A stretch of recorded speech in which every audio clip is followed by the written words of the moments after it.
Clean all these wires off these pads.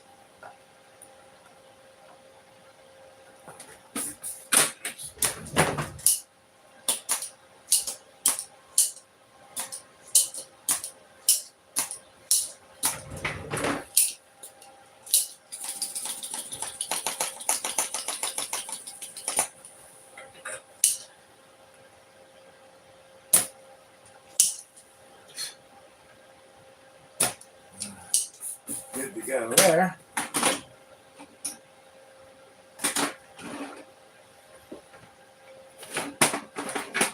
And what we're going to do here is we're going to do a set carrier mod, so we can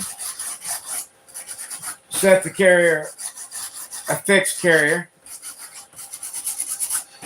Some radios we do variables.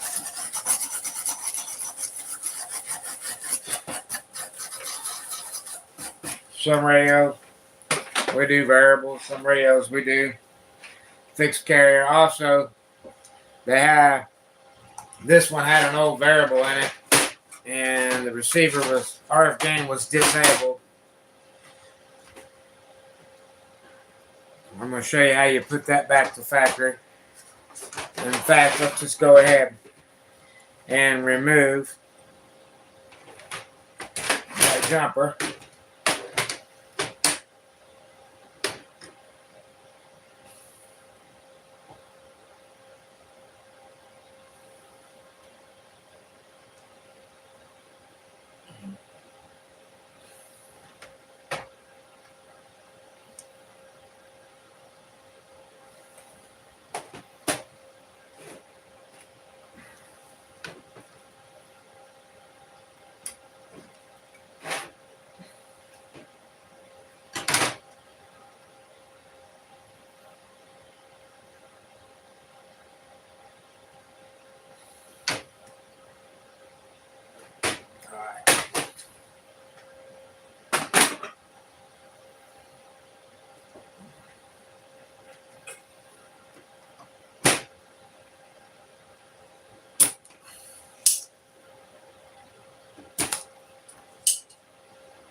Now what we're doing is putting RF gain in it, which is what you just seen me rip out. They had it strapped, so the RF gain receiver gain was wide open all the time, and you couldn't turn it up and down.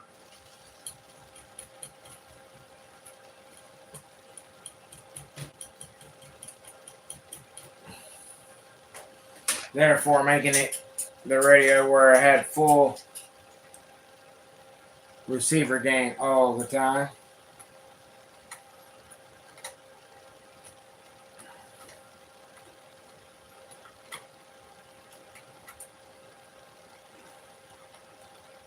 So we're putting the RF gain pot back in, a new one.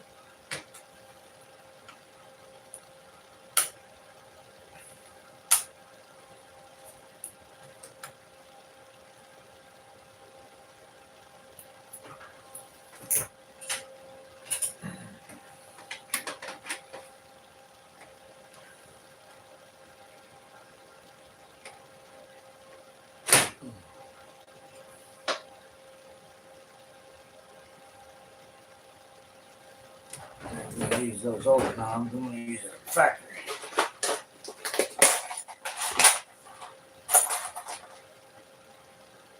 Nope, I want a factory Cobra old school Filipino knob. That's what I want.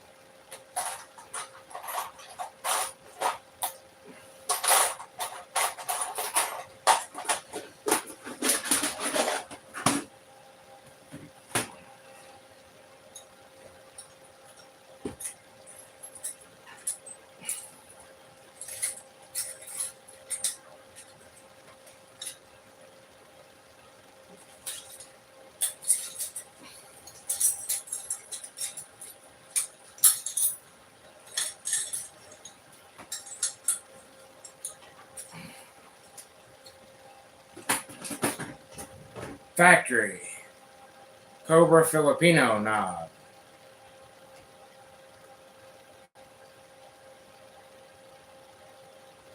And we want to go minimum.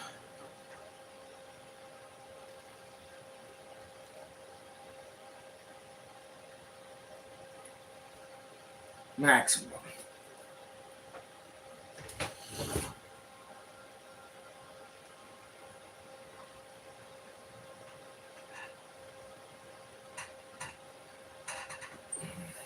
All right. Now,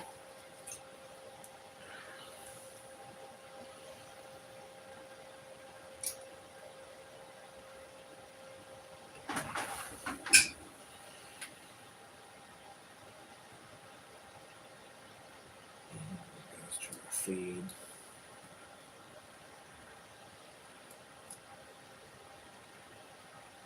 Perfect. All right.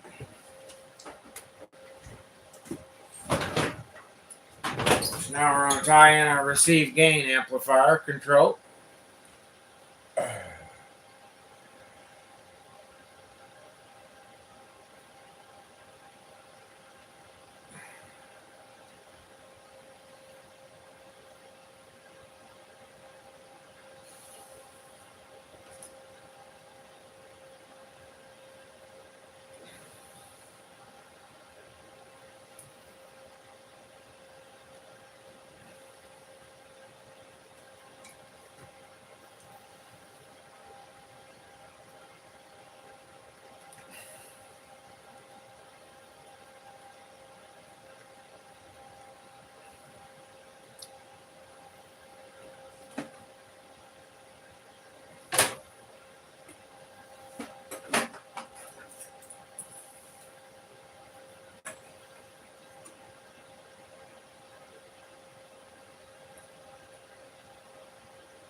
Bitch ass nigga.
One of them managed to live. That one managed to stay in, so we'll solder it.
Okay, that one's good.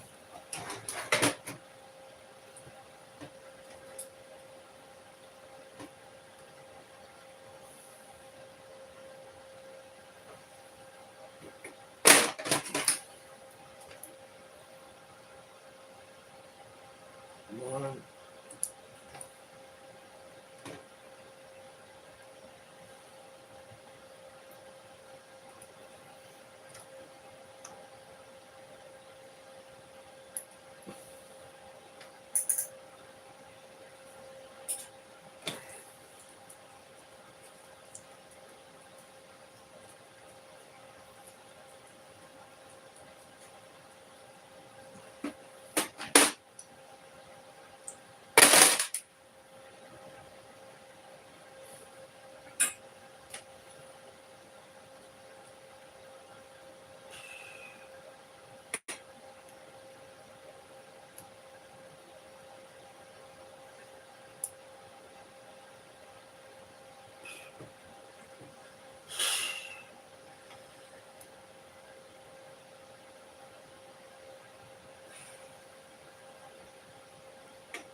So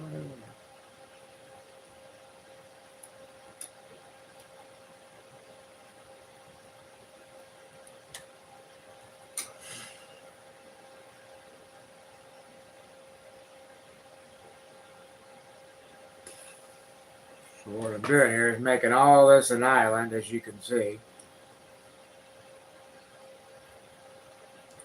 It's a little tricky.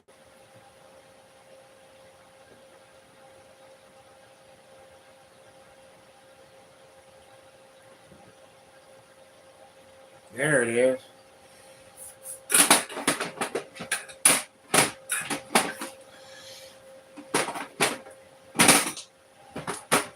Alright. Now we'll solder back our coupler.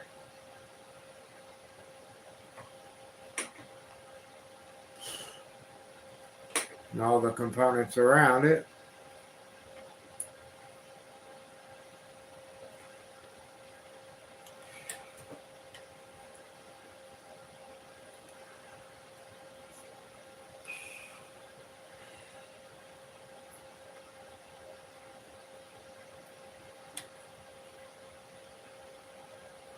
That is right on the transformer leg, so that one seems a little bit difficult. Got to get it a little bit hot.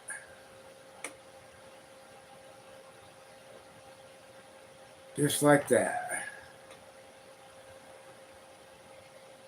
They're both ground, so it don't matter. Now we're going to come over to the other side of the receiver pad.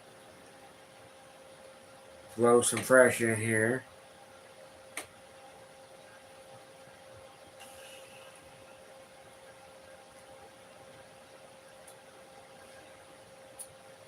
All right. Now we're ready to put the other gain control wire to control the voltage that feeds the gain amplifier.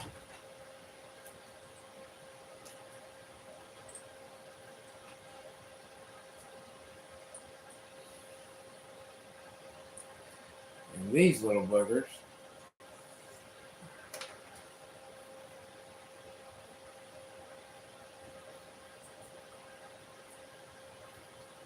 This is just a variable control that I removed. All right. Where are we here? What are we doing?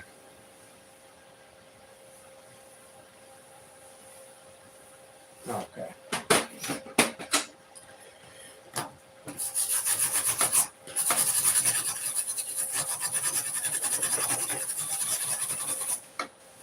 Beautiful. Now, the reason why I ain't disconnected this speaker is because I've got it all sealed up and I'm not going to damage nothing. So I've got it zip tied here. I really wanted to change the power plug on this.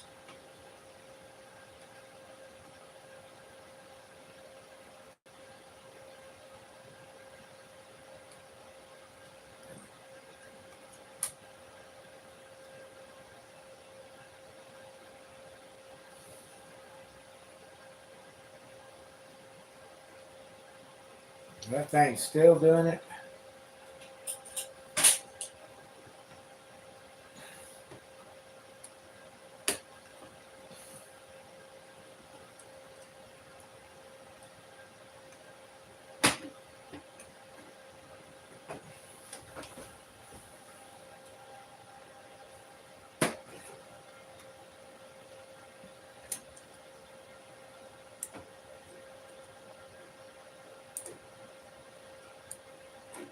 All right, they're all back. This radio is really old. I just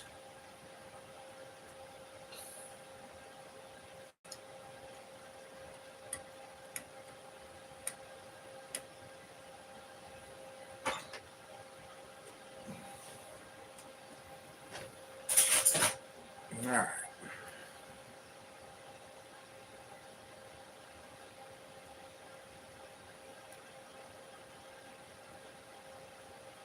I'm not going to tin these because they're passing through the board.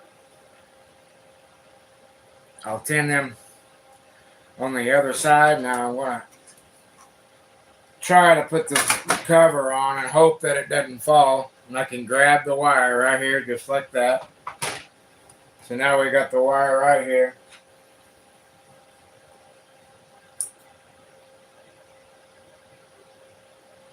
So we're just going to load it like that.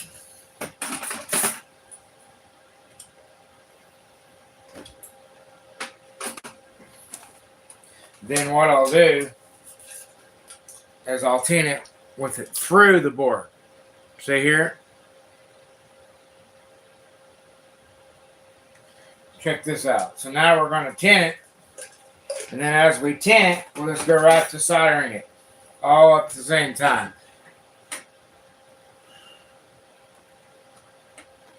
I got waste. I don't know why I did that. I really have no clue.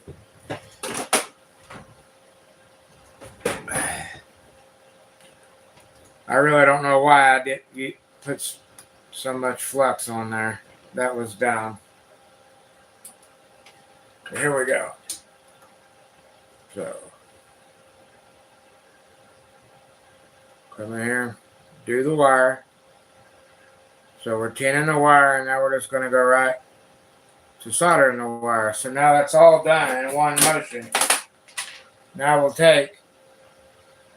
cut the pigtail off. Now you don't have a bunch of bullshit. Of course, now I've got to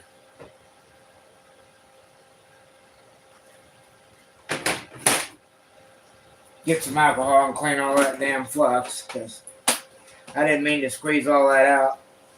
It just happened to come out. I'm going to get some of it with the Q-tip. I used about 3 times the amount of flux I needed. Alright, let me get a little alcohol. That was not intended, guys. I was trying to squeeze a little on that wire, and it squirted all over the board. So, got to clean that. That's why you don't see me use a whole bunch of it. I don't have to use it very often.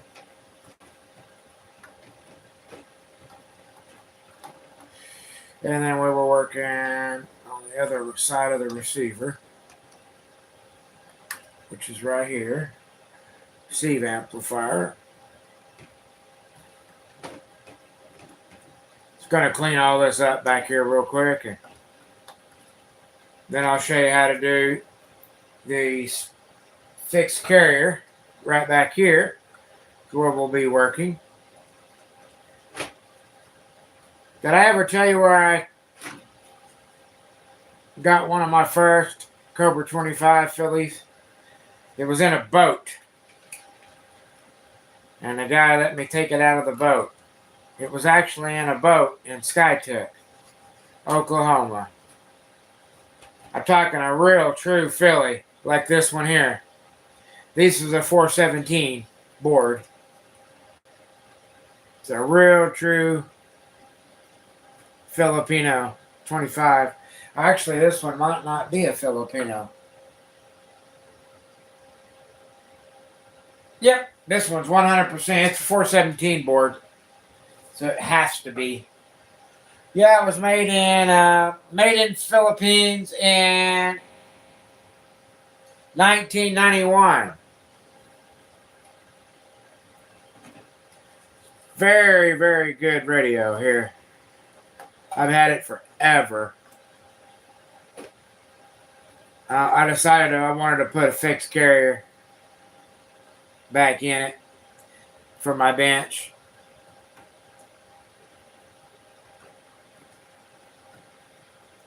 So that's what we're doing.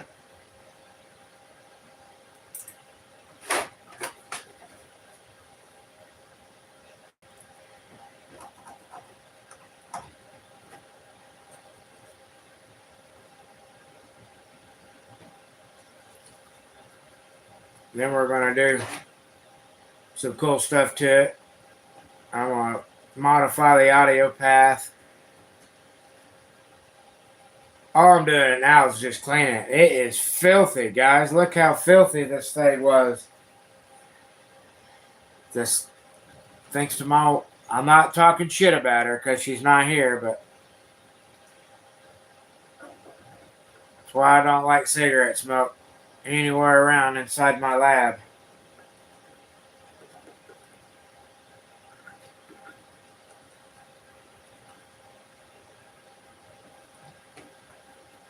Alright, let's get back to work here.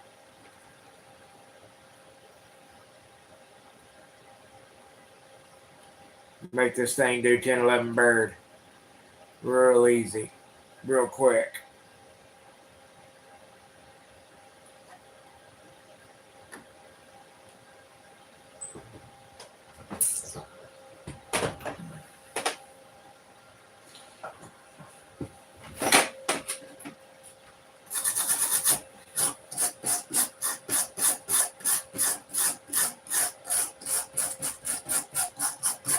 This sounds rough, but guys, brush is amazing. So don't think that we're scratching the clear coat. I'm smarter than that, guys. This is a PCB brush. See all that? Look at that. See all that flux that I'm getting out of it? Look at that. I'm just barely. Man, look how clean it. These brushes, I'm here to tell you. Now, you can't be all freaking scratching the clear coat and everything off. Alright. So we've already got, I need to zip tie the receiver. We just did the RF gain. Let's finish it before we start another project. Okay. So the RF gain should set right inside this rail. Like I said, this is my radio, so I'm not going to be too anal. Let's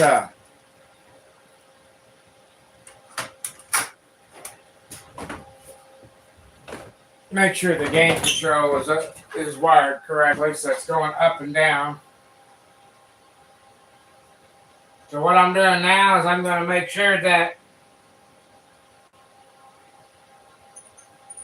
the RF gain control is going up when I tell it to go up, down. No. I'll show you what I'm talking about. There's steps to every part of this. So what I'm verifying now is that when I turn the RF gain up, the receiver goes up. When I turn it down, so that tells you that we just wired that circuit correct. Which I knew it was wired correct, but you always check. I've done enough of this stuff that I know that the blue wire goes towards the front. The yellow wire always goes towards the rear of the gain amplifier control. And I know this stuff because I do this stuff every day. But this is what I'm talking about. Yellow goes towards the rear. And I knew it was right, but I wanted to check it. So now we know that that's right. We're going to cut those zip ties loose. I'll show you what I mean. You're going to be like, why are you cutting these loose? Well, because I want these wires in with that harness.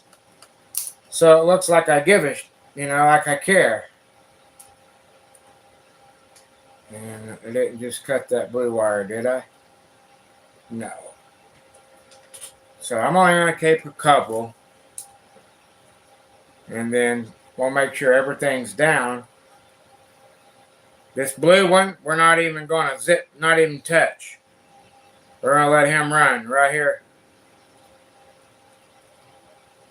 We might zip tie him like something like just one zip tie. But over here, we're going to put some new zip ties back.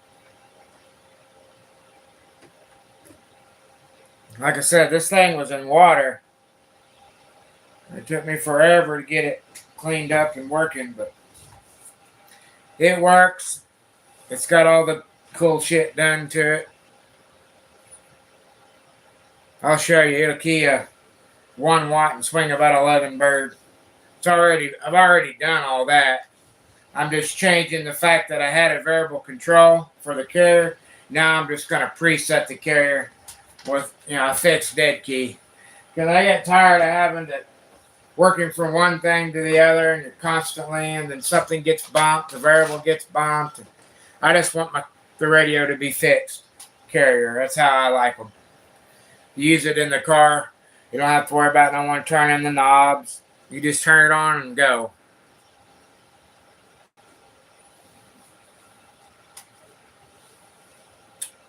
Anyways, if I want to put a variable in it later, I'll put a variable back in it. I just took one out. I decided that I wanted it to be fixed all the time, like my Pro Mod is in my front room.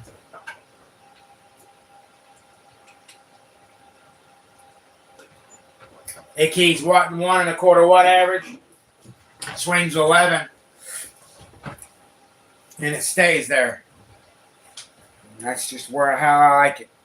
And this is where they had the receiver strapped to be able to use this.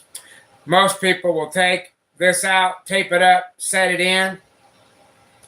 This person was smart enough to at least strap the receiver so you don't have a control flopping around in the radio. But I might have been responsible for that. Yeah, I change this thing up about every year or so. I do something different with it. Like I might decide I want regulated variable dial-a-watt. Well, then I'll go in and I'll put a tip 36 in it or tip 29 and make a true variable control dial-a-watt. I've had that done. I've done them. I just play around and change stuff up, try different things. And I really like a fixed carrier, especially on something that you're driving with an amplifier. You don't have to worry about somebody bumping it or turning it behind you, and then you coming in and 10, 11 average, or 9, 10, 11 average straight into your radio. It's a little bit safer.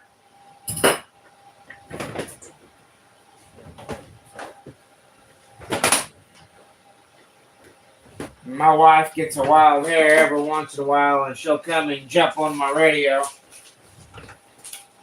key up, start talking to people. We're going to have to go to my zips.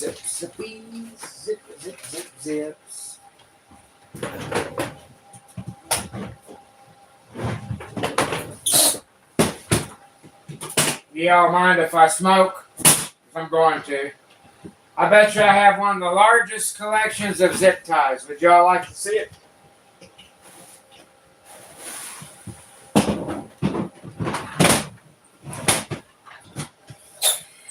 So, this is the power supply we're going to build together.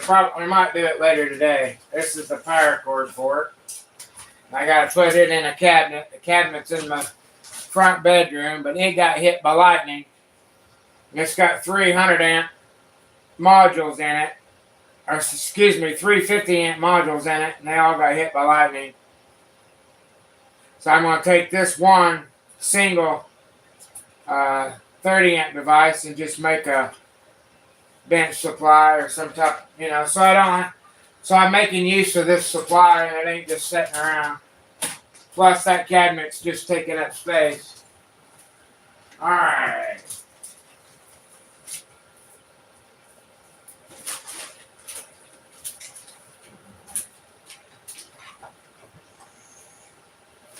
Getting some of my zip ties out.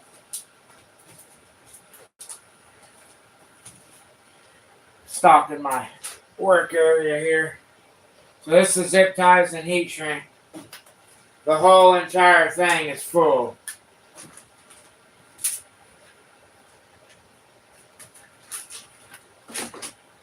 And I'm going to need some smalls.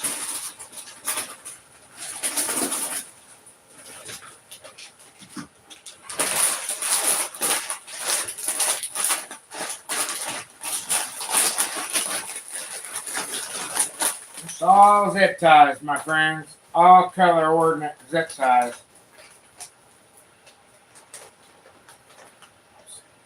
One, two, three, four.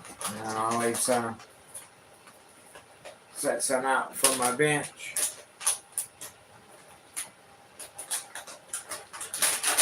That way we don't have to get back into it.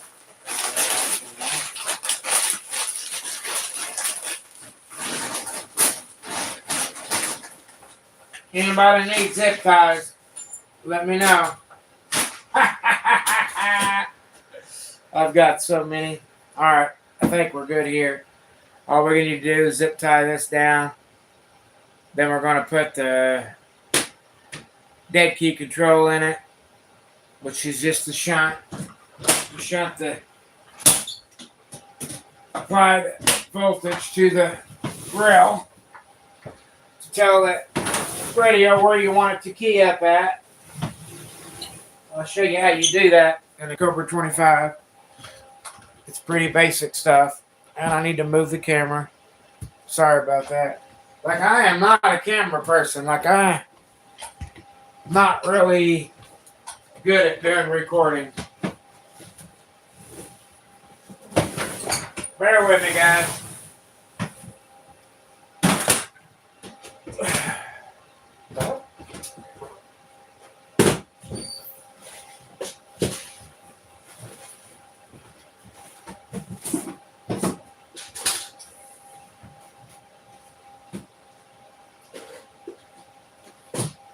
I gotta go through all these resistors too. We can do that together later.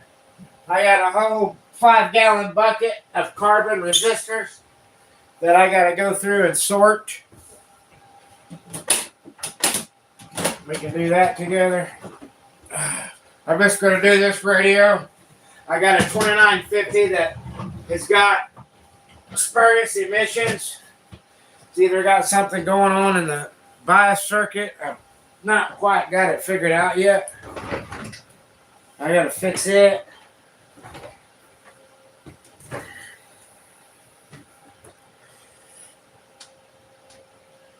So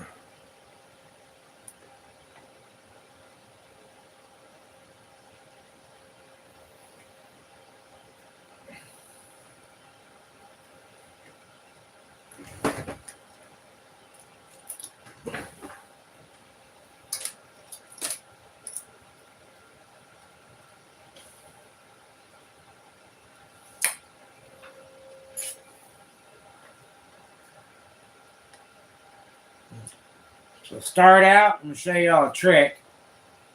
Because if you don't do what I'm fixing to show you, what you're going to have is you're going to end up with your zip tie nuts in the wrong side and hanging up and causing you to where they're in the way. This is a trick. So check out what I'm showing you here. So you're going to start by starting the zip tie. You're going to take the head of the zip tie, and the first thing you're going to do is pull the head to the inside of the chassis. See how I did that? Literally, all the way down inside. Then you're going to grab your hemos and you're going to push that head to the frame.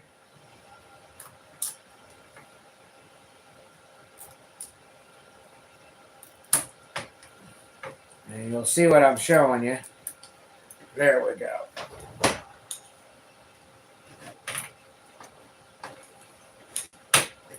Now see how that pulled the wires down and in below the surface ridge? I see a lot of people. Now I'm not saying, I'm just trying to be helpful. I'm not trying to rag on nobody. I see a lot of people doing this.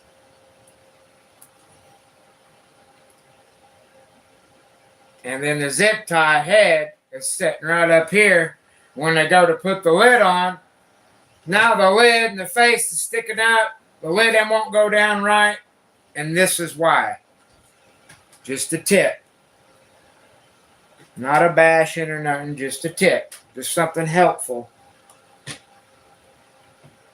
So you want to take something, I use my nail. I take my nail and I'm looking at my wires, and then I'll take that nail and stick in there, and I can just go right in beside that nail. Of course, I'm trying to work kind of blind right now because I'm recording, but stick that nail in there like that, and then pull your nail out. It'll let you get right in there. And what I like to do is take my pinky, kind of bring up. But like I said, don't pull it tight here. That's where you'll screw up. Rotate it. Pull the slack till the head goes under the harness.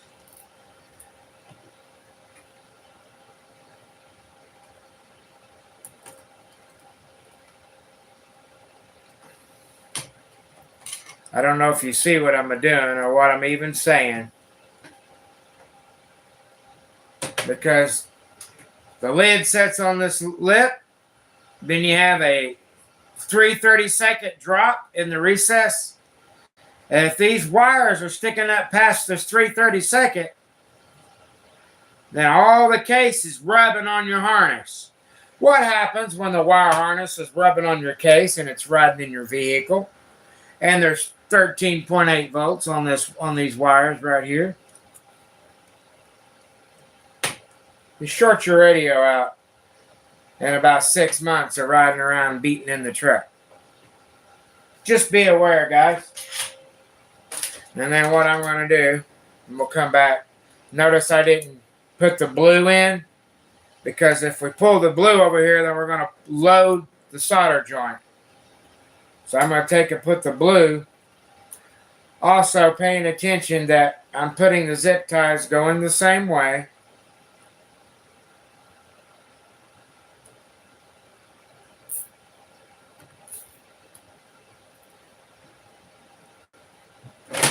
Now we're going to put one more.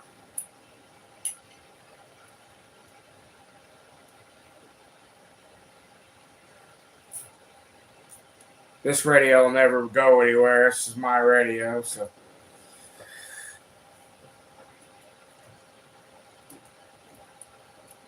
Now I'm going to come in here. Clippy. Clippy. Now those are down.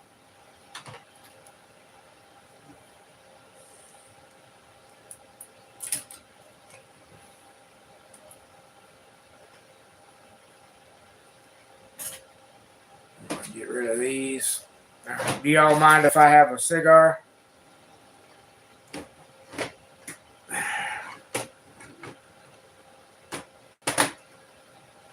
I've done this stuff for years, guys. It works. Now, if I'm doing serious stuff like a recap, then I'm going to unsolder. I'm going to get the lid plumb out of my range. But something like what I'm doing, if I wasn't recording, I'd already been done. The lid ought to be on it. But because I'm recording, I'm going kind of slow.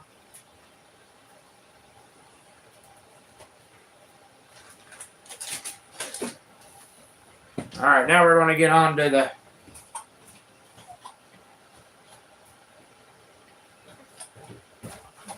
lower dead key. We've already got the part of the circuit that makes everything happen. The cap. And a few other. And now we're going to come back on this side. So I'll be working at the back, but I'm going to turn it. I'm going to work right over here, which everybody knows where I'm working at. Everybody knows what I'm doing. Most of you all are. First thing I'm going to do is look at placement. Now, I don't use the little bitty resistors like everybody else. The 2 1/4 watts or the 1/2 watts. I use big resistors because they don't get hot, they last, and they don't degrade in value.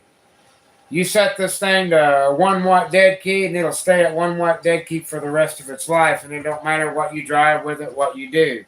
You go putting little 1/4 watt resistors in here, and you're going to notice over time that they degenerate, they devalue themselves. So I like using the bigger resistors. Do you have to? Well, I don't like using anything under 1 watters. And I generally use 2 watters. Sometimes 3.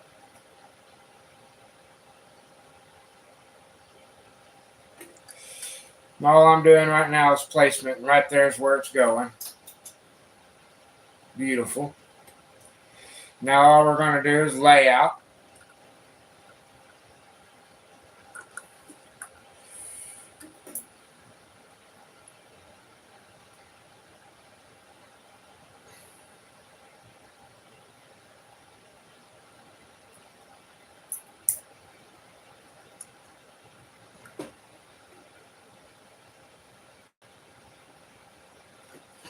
Just making things super clean.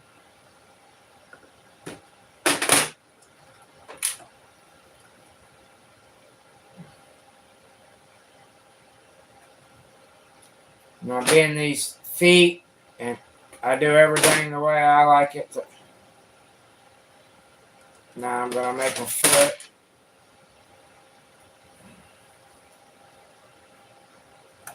Right here. So clamp and bend it down.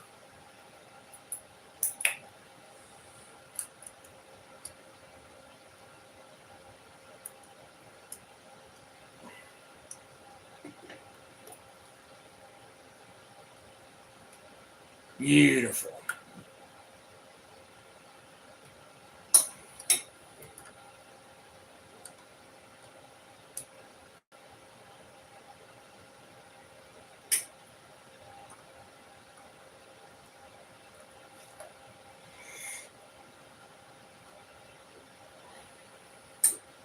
Beautiful. Now I'm going to mark.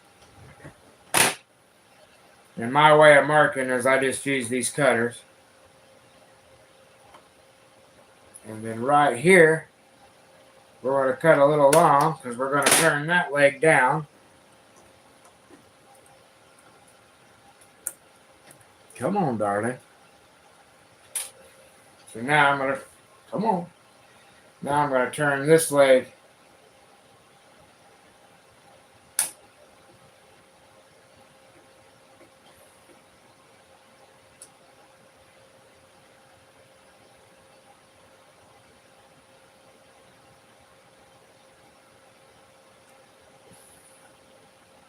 So when you're working with resistors, short is your friend.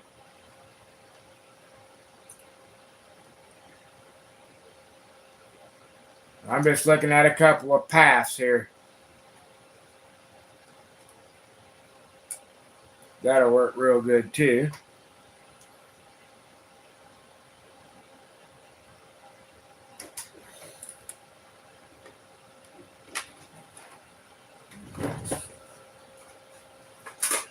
Could put that.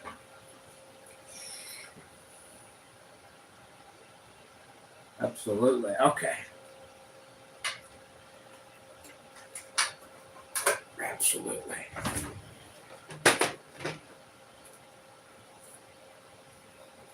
That's what we'll do.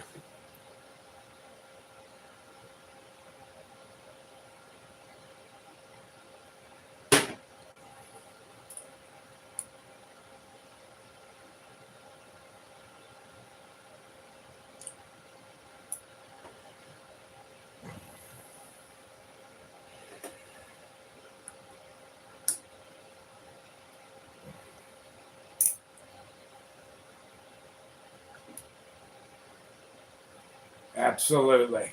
All right. And I'll just pull back.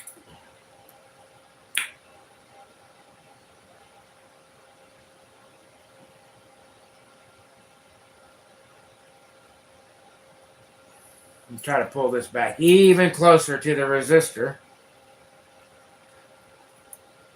What I'm doing matters, guys. So, getting things, there it is, right there. Right there. And there won't be none of these links. All this length won't be there. I'm just using that to support the resistor so I can hold the resistor down. Now, that's literally going to be perfect right there. Alright, so I'll show you what I'm talking about here on the lid. Once again, you got a 3/30 seconds of a lip. I'm already underneath the, see what I'm saying? We're already above the resistor, not even touching it. So when we come up here, where the lid goes, we're way, way off the resistor. I want to make that clear. That's what makes this resistor a really good resistor to use. Because the lid actually never touches it, and if it did, it would just touch the resistor, which is absolutely isolated. So, now, I'm going to work. I love it. I'm going to cut my excess links off. I'm going to tin up the resistor, and we're going to build 2 pads.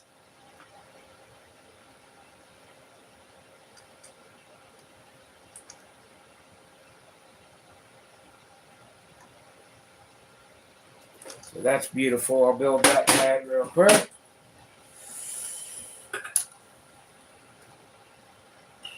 We're not tying in there.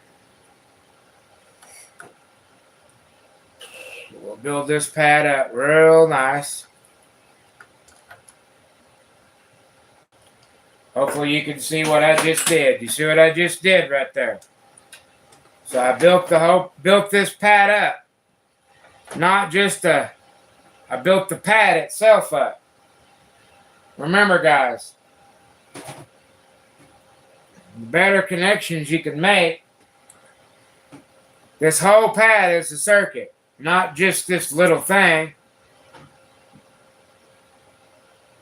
So you don't want to try to. So we're going to tin that up.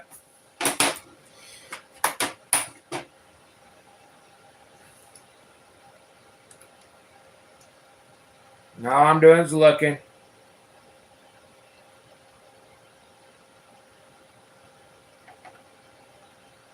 I love it. I'm going to go ahead and tin the other side and cut the other side. We're going to go ahead and build this pad up.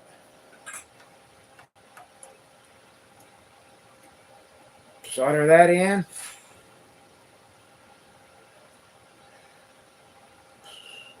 See, what you can't see on the other side is the inductor that's feeding all this. It sits right underneath here.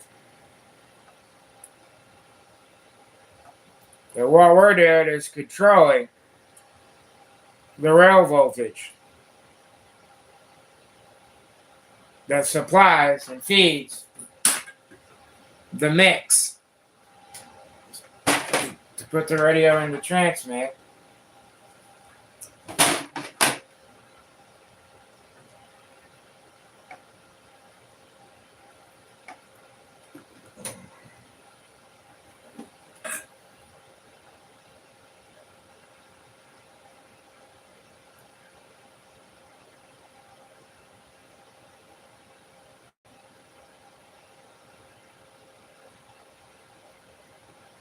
Just let it fall right in there, guys.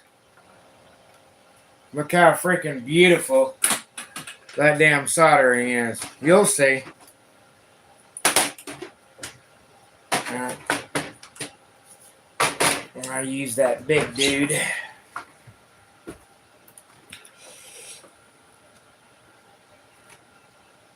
And then I'm doing this so y'all can see. Kind of see what we're doing here.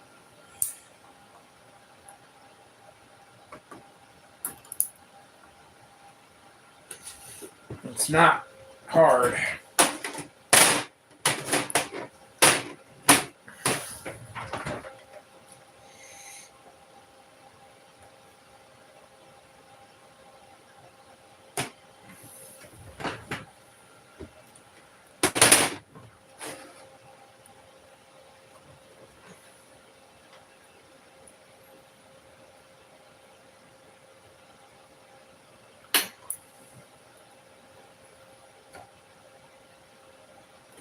Beautiful. Now, once we flow that in,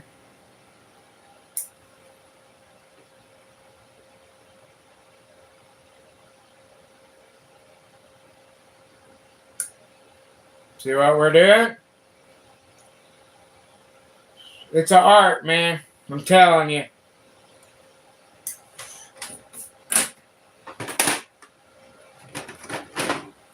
Now, it's a big resistor. Does the exact same purpose as if you put something like that in there, or 100 ohm or whatever. That is much better, because that will last a lifetime. It will carry and support the current and the voltage. It won't burn out. These burn out. You don't think they don't? Well, these are burnt out. Let me show you. Depends on the radio and what the radio, how much the radio's passing, and how much the radio's been modified and this and that. Stock radio, you can get by with your little watt stuff.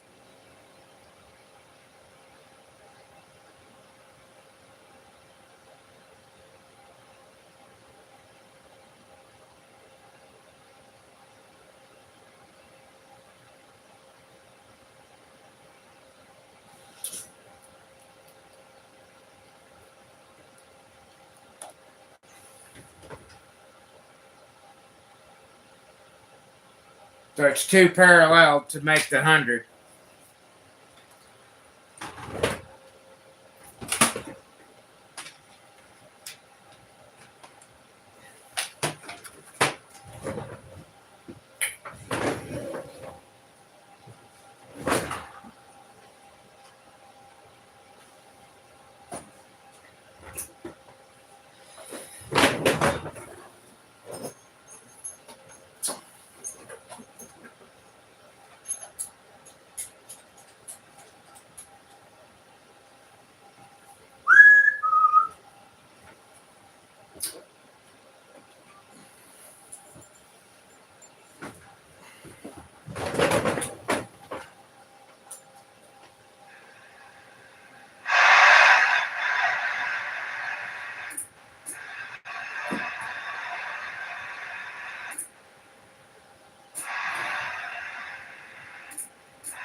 That is, I think that this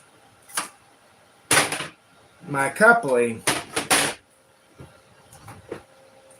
I'm going to have to take you over here and let you all see what I'm experiencing. So you'll see, we're going to remove this. We got something going on here.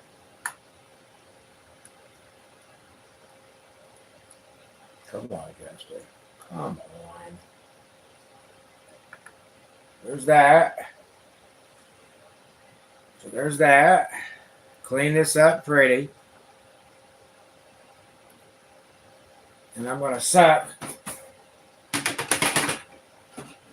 And we're going to manually see, because we got something going on. I don't know if we have a decoupling capacitor.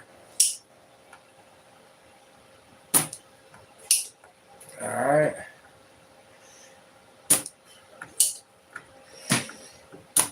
I'm just cleaning this up towards absolutely back to like it's factory.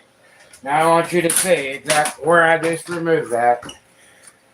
So you can't even tell it's been touched other than I've sucked the solder off of it. So now I'm going to come over here and we're going to see exactly what our set value is. So I'm coming over here and I'm manually, let me bring you with me. And I'll show you what's taking place.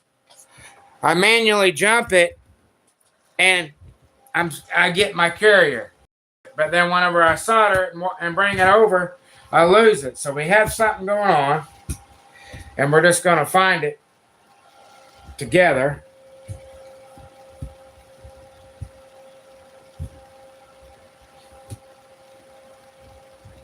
I got to get you guys set up for that.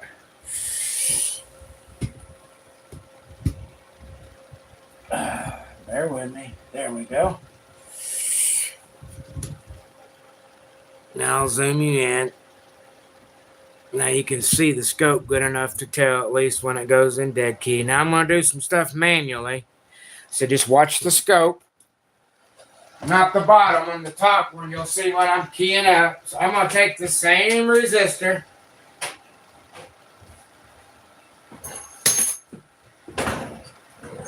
My bench back up.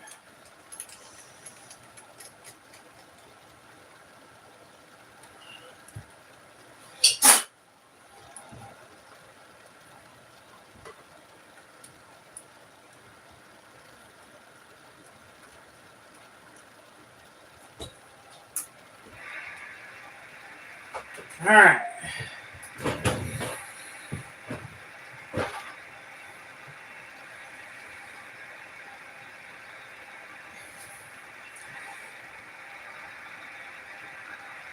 I'll bet to bend this in, son, but I'm going to show you what's going on and what we're doing.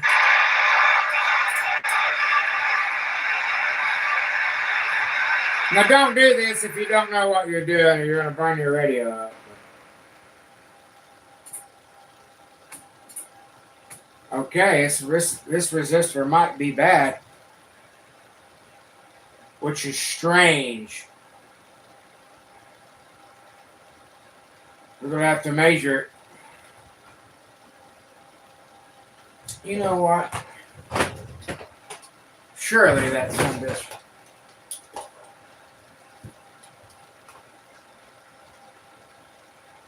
Surely that thing ain't.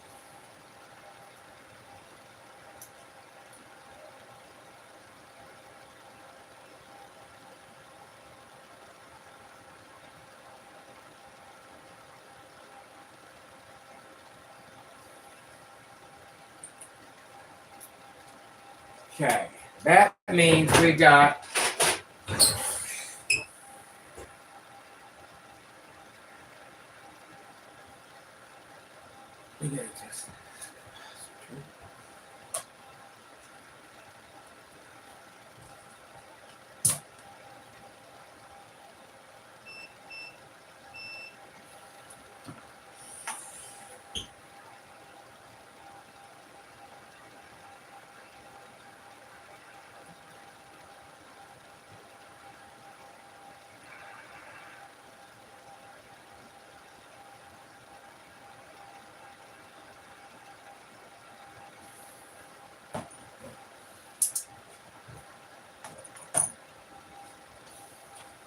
That right there.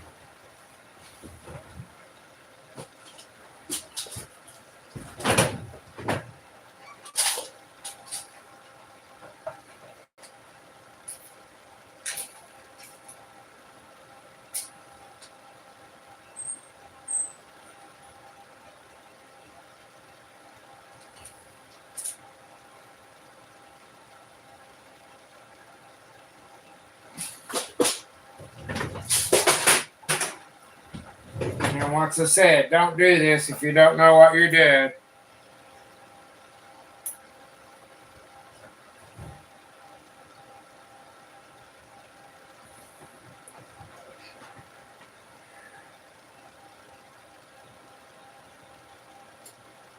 Okay.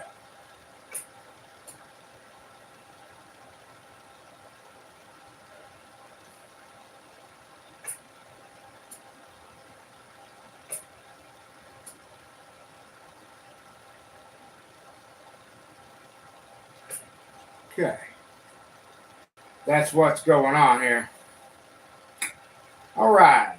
Well, good. That makes me feel better. We're good. It looks as if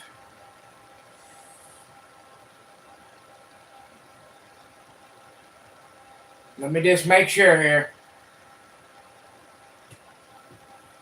Do not drop this in your radio. And don't do what you see me doing.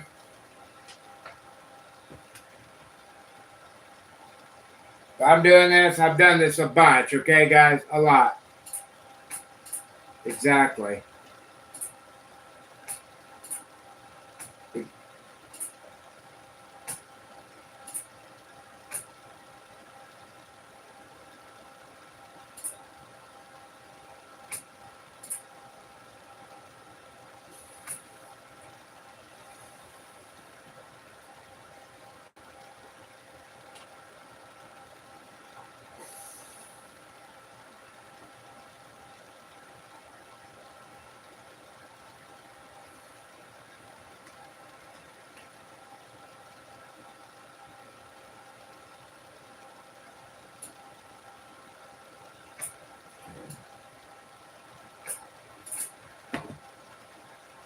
Starting to wonder if that electrolytic cap in there.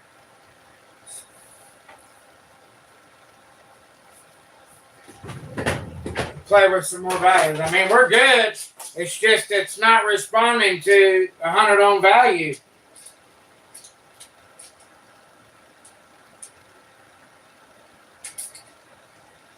Which is a little bit weird.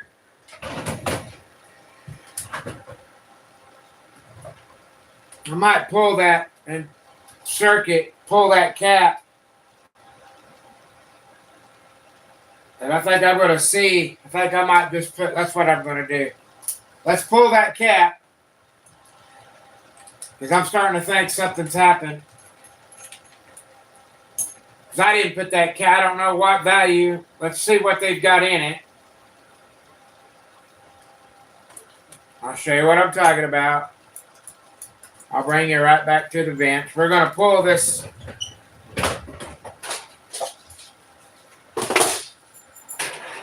modification out and test that electrolytic capacitor because the radio's fine.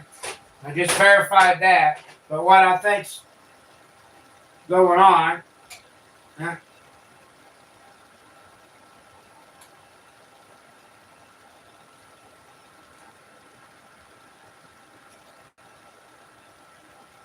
I'm also going to put new speaker wires in this. I've pulled on these wires for years.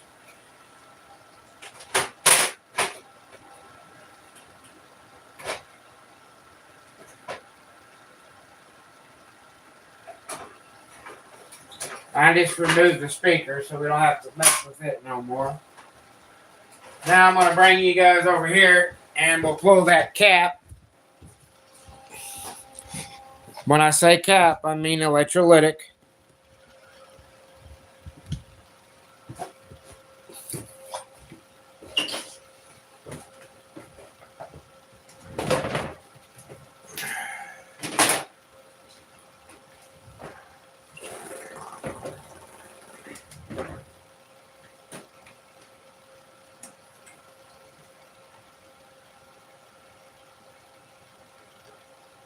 Take just a second because I shut that off.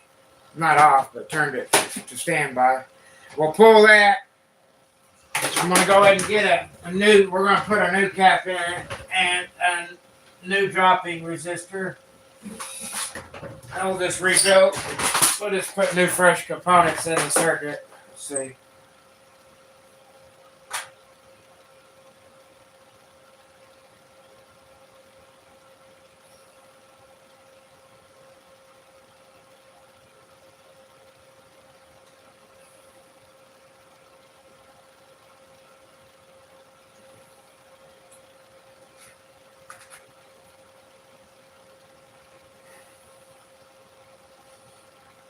I myself use a 25 volt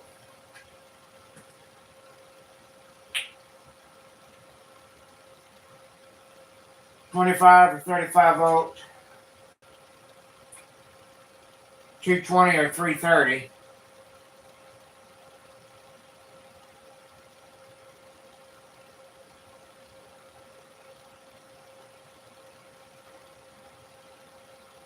I'll just use one of my 35 volt caps.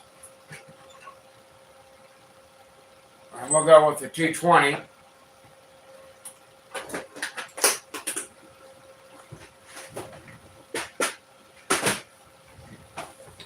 I'm sure it's got a 330 in it, or a 220 or a 330 in it.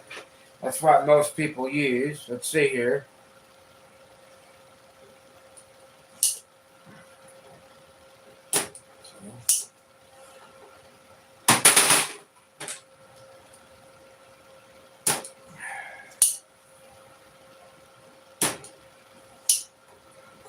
Get a hold of it.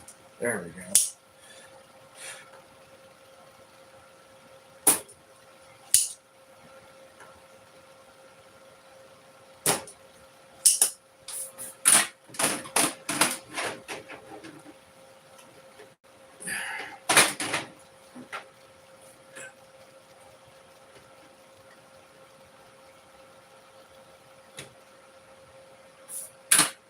All right, let's see.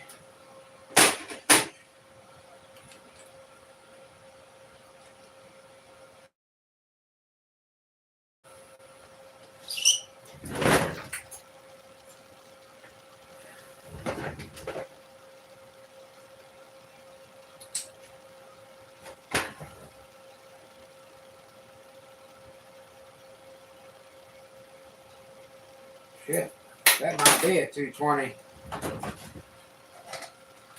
Actually, it might be a 330. It doesn't matter what it is, but I want to know. Looks like a 330.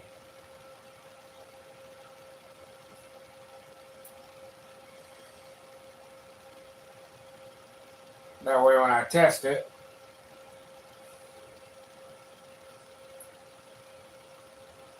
oh.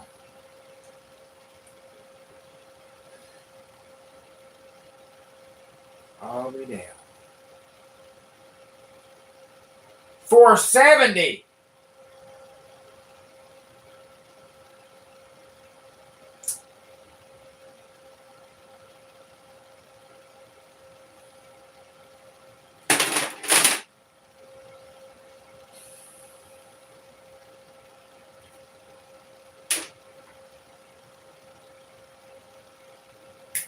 Let's see what we got.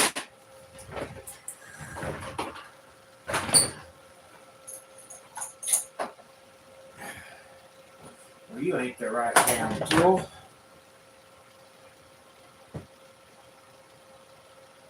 Oh. Starting to elucidate.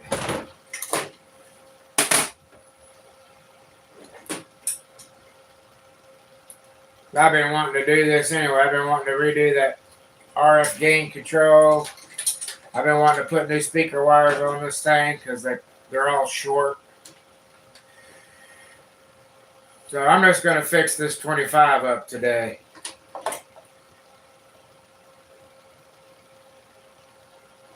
Good Lord, I'm trying to.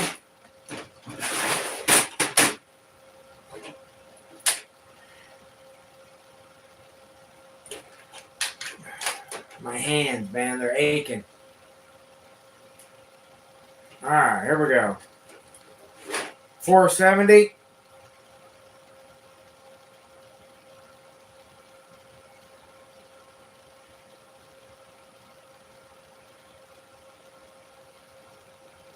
.436.1, 0.26 ohms loss. It's fine.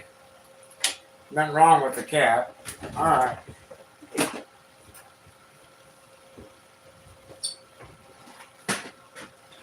.470.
Oh, hell, I already had one out. I put the 220 back. I would use a 330.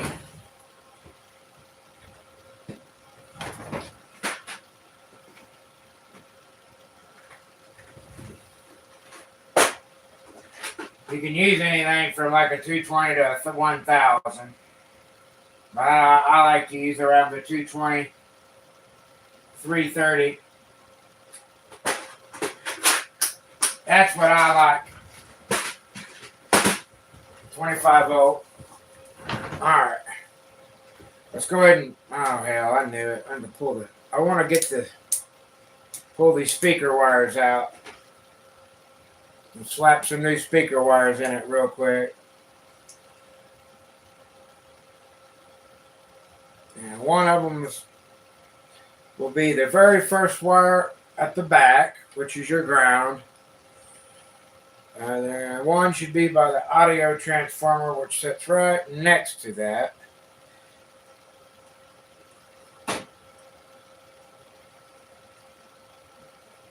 Alright, so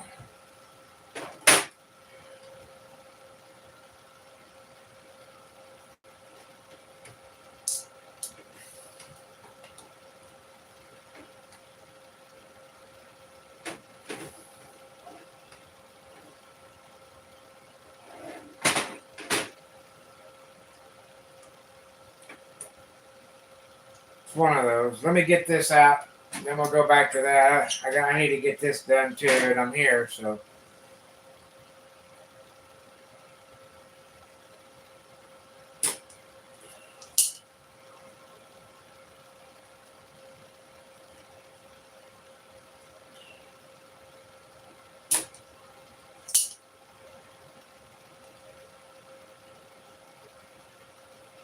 I believe that's it, fellas.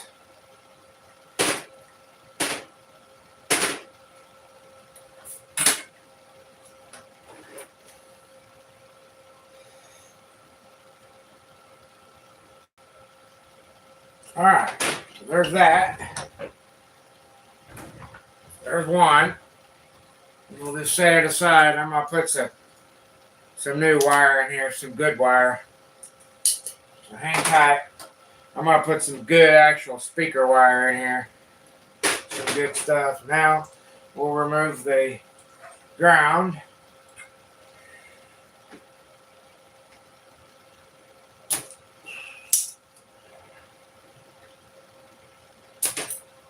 Now it's between my legs.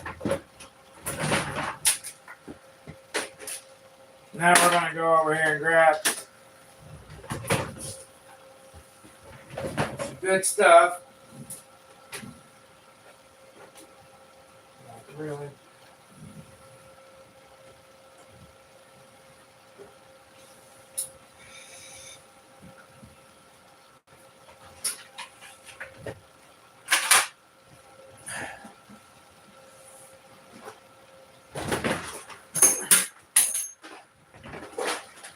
Oh, I asked you 4 times.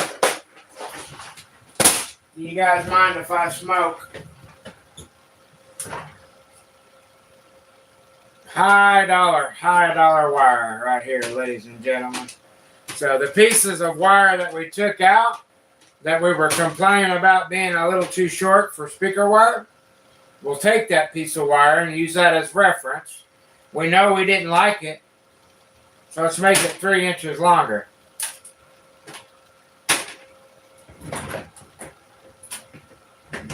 Now we can put that back up so we don't have tons of shit out. That's some high dollar audio wire.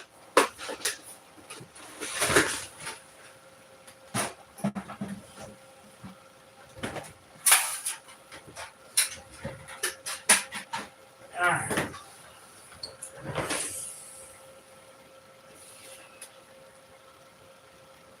Then we'll find out exactly what value that we want to run.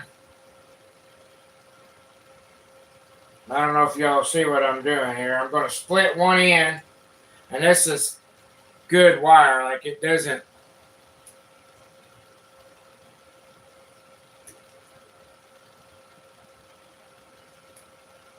Don't pull it. You want to split this right in the center.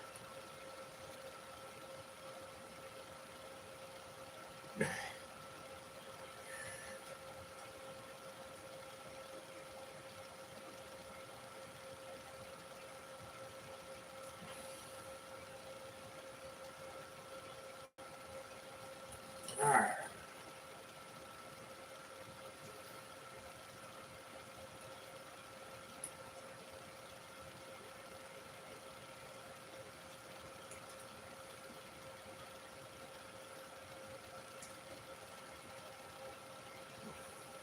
So splitting it, making sure that none of it's exposed.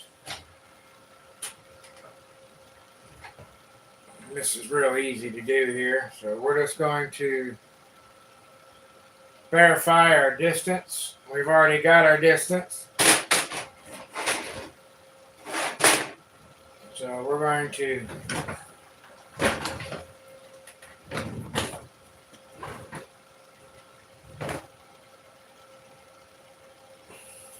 strip.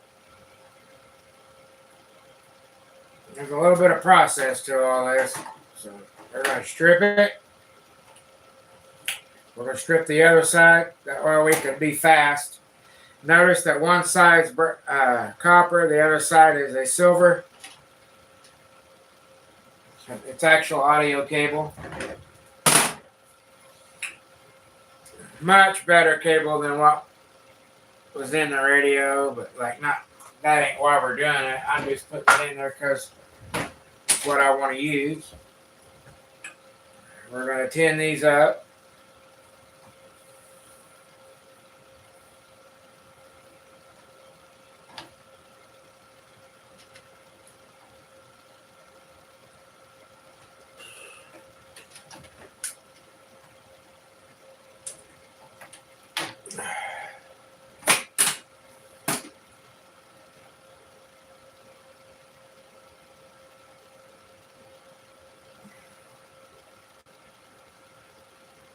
Try to tin these up, this one up a little faster.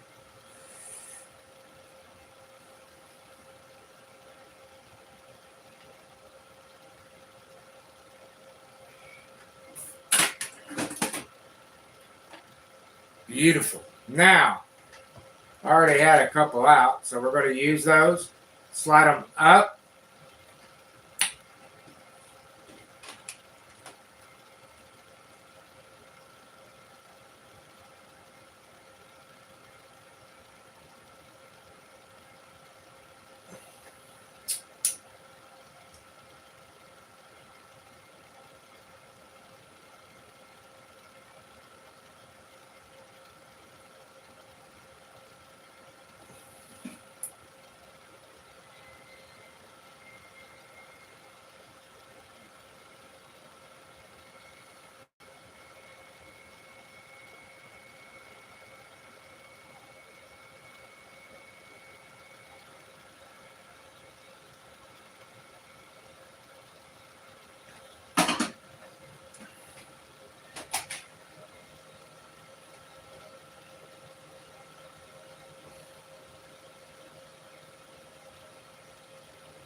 Yeah, guys, I don't have nothing to do but rip this kind of shit all day. This is what I do, so.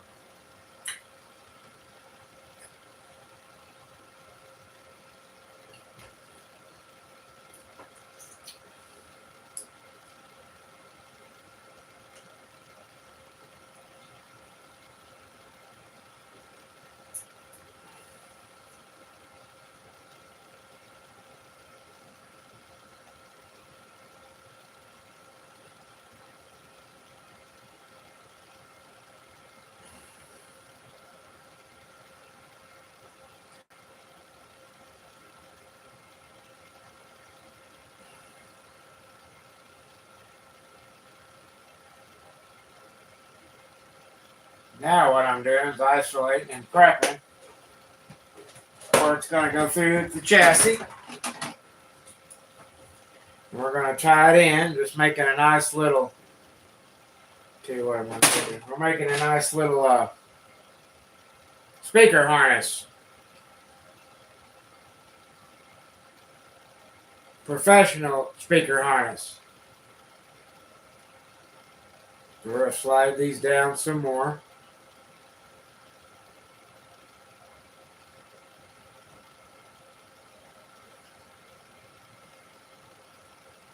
You actually be surprised what using high quality speaker harness and better speaker wire will actually do.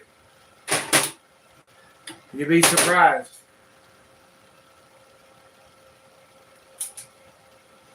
Now on this side, you're going to see me strip, but not solder. Because when you solder and then through hole, it makes it to where it doesn't want to go through the board. And then you fight it. So you solder, then tin through hole, then solder after you through hole it. So we'll do that now. Turn the unit over. We'll come over here and put the ground.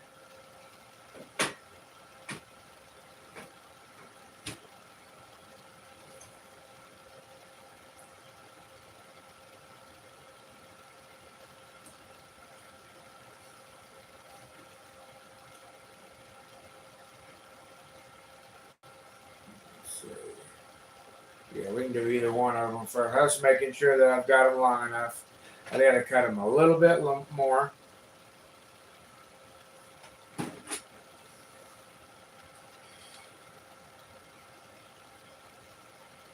Doesn't matter which end we use.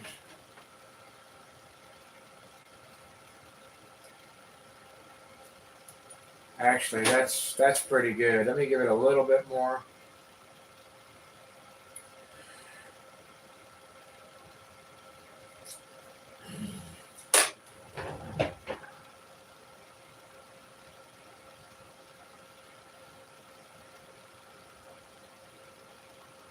I swear, if anybody was going to, it'd be me.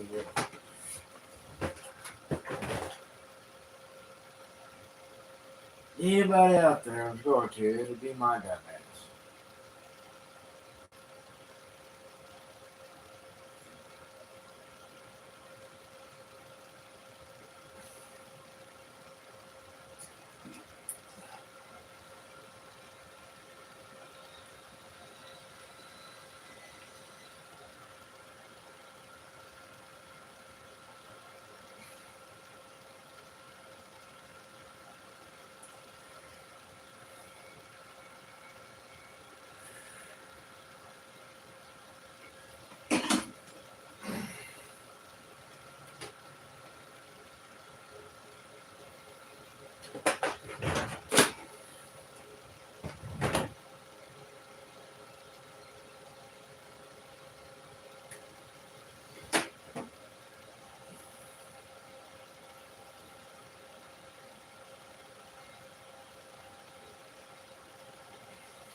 Now it'll go right in there. Right in there. Poof. Making sure we got enough room to get in the other one. Now we're going to grab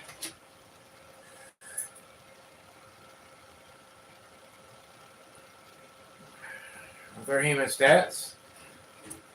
We can turn it around.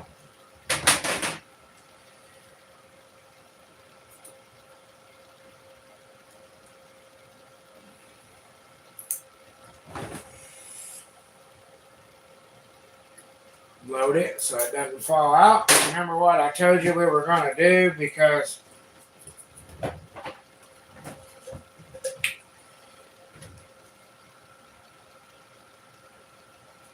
going to do that now, and we'll tin. That way we don't have expansion of the wire and you can't get the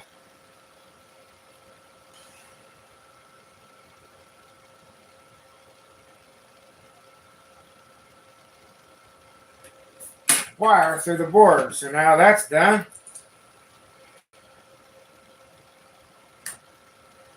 Cut that off. Turn it over. Whatever you do, don't tin that up yet. Grab your hemostats. You're going to have to arrange this wire where it bypasses and goes down through here how you want. And the way I like to do it is I like to isolate it, just get it away from everything else. That's why it's got that big insulator on it.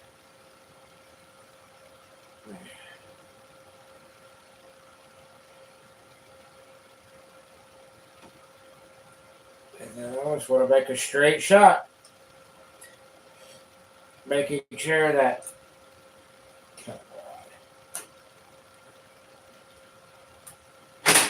where's my straight shot? I want a straight shot. I don't want a bunch of damn wires inside my loop. There we go.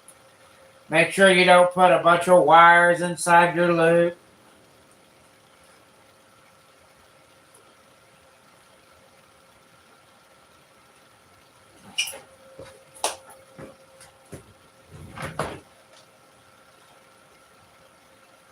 And these wires have been here for 20 years, so they have so much memory in them.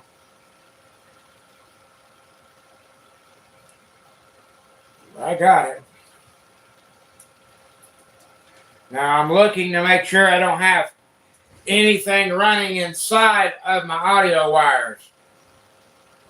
We don't want that. We want nothing inside that path.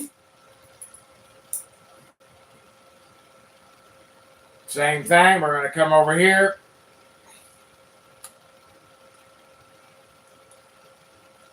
Load the circuit.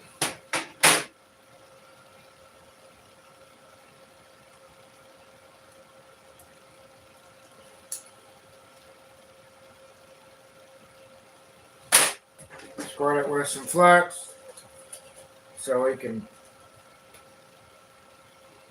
retain it from the reverse side. You'll understand why we're doing that, right? You understand why we're not tinning it and then trying to push it through the board. Because when we do, then you're going to end up with a wire you can't get in the board.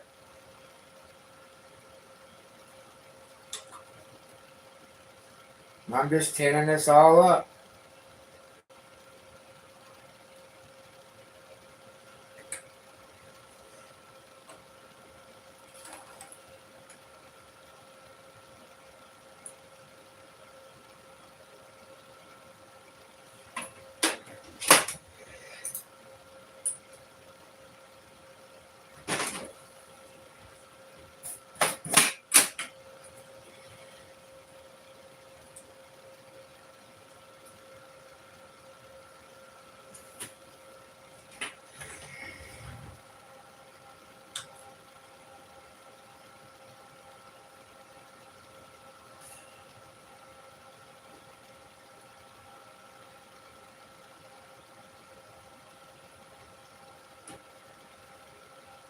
There we go. Just feeding a little bit of solder in at a time. Now we're going to take this stub that we tinned, which is the end of the wire, and we're going to cut that off and look what we get.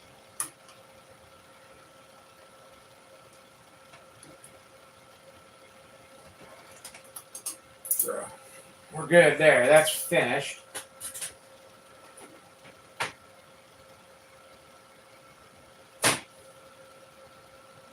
No, look at him. I didn't see that.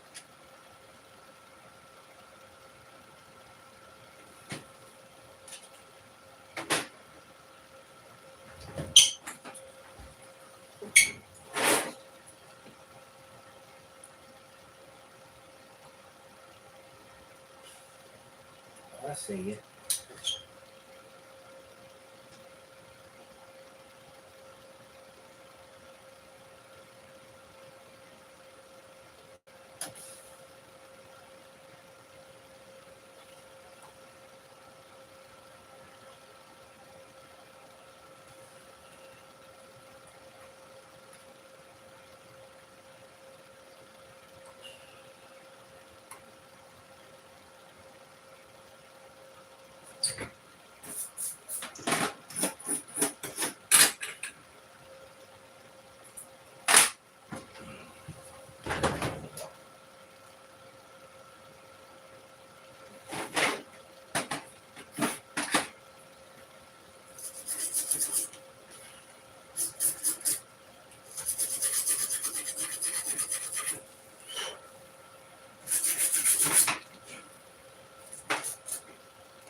All right.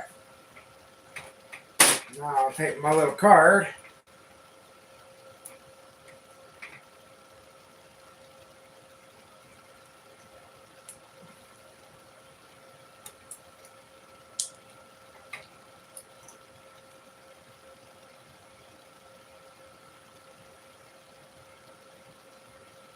You know what? While we're here, let's just make that better.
So that's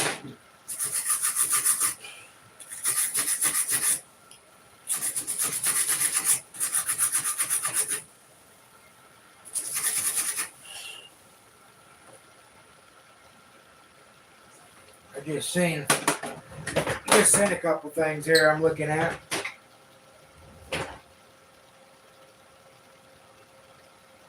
That's just a bridge.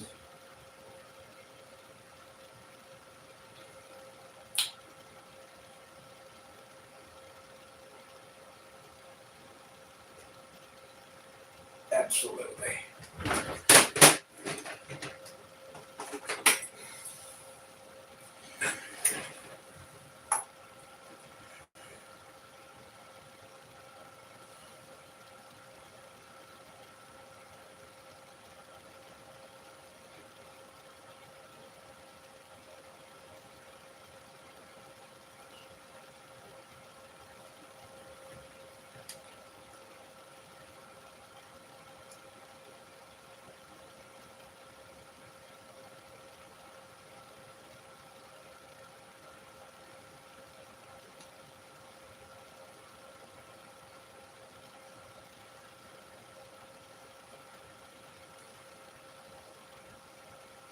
Just cleaning up the back of the radio. The speaker jack. They were the negative rail. Ties in. Alright, now we want to take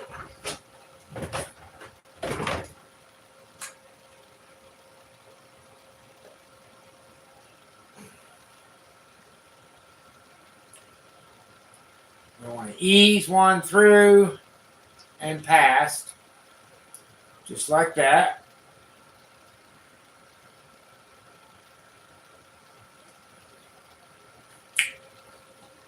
Then we're going to ease one to go over the audio wire.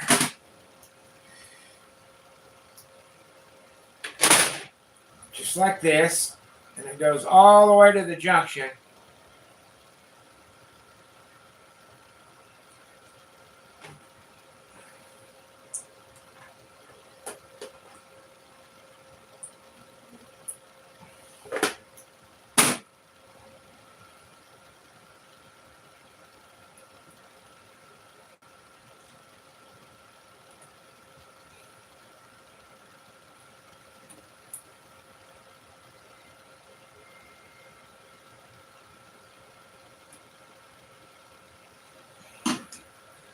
Now we're going to put one to nicely encapsulate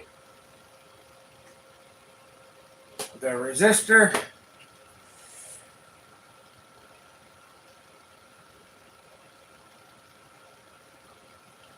And the resistor body.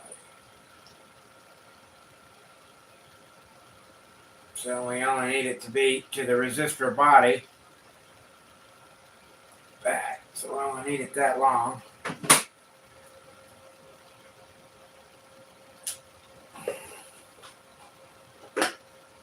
So now that can go over the resistor body.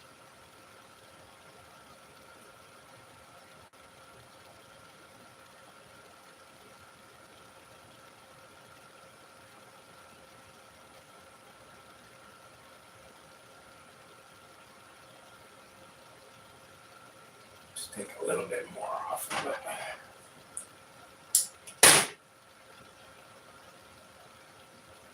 There it is.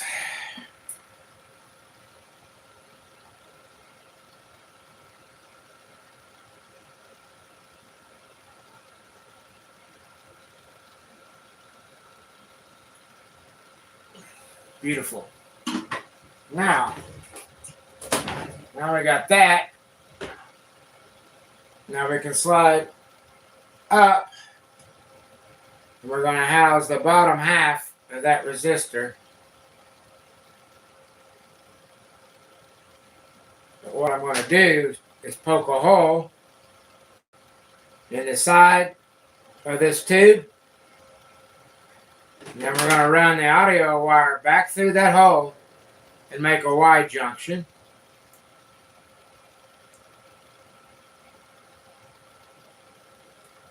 This part's a little tricky, but I can get it. Got it. So now we're going to push down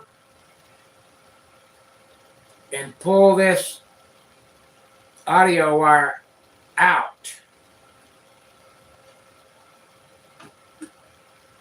of this isolator. Just like that.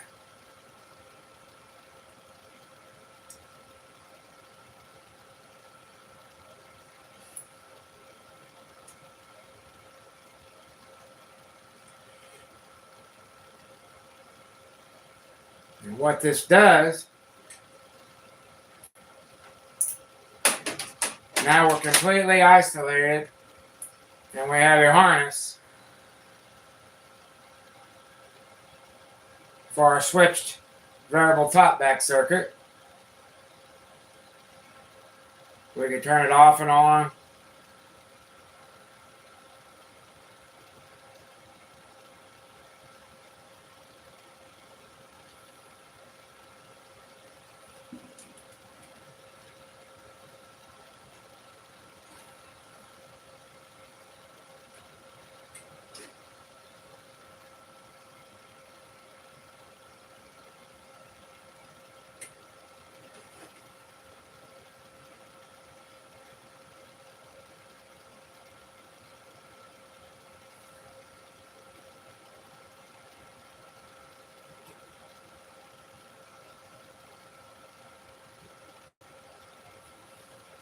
Clean up some of this pad where we had it tied in. Clean all that garbage up.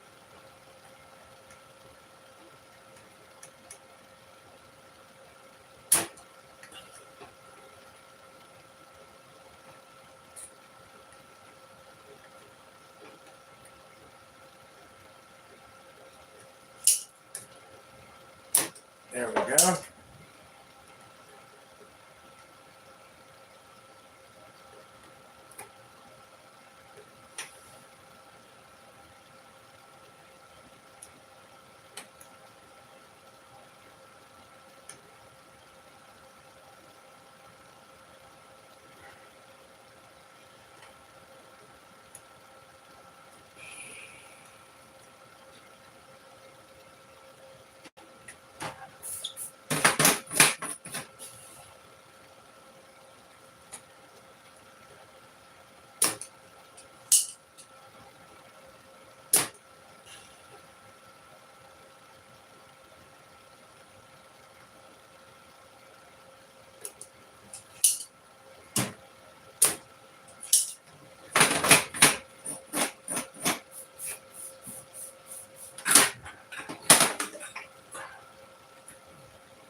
Beautiful.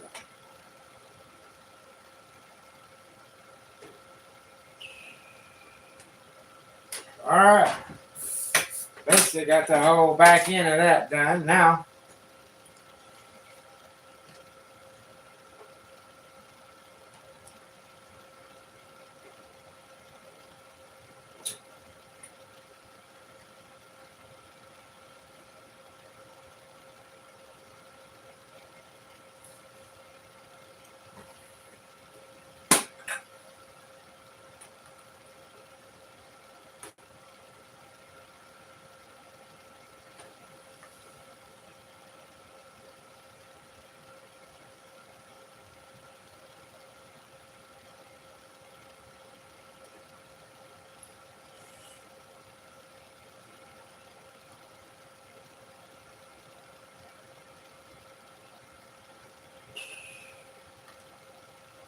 let's see.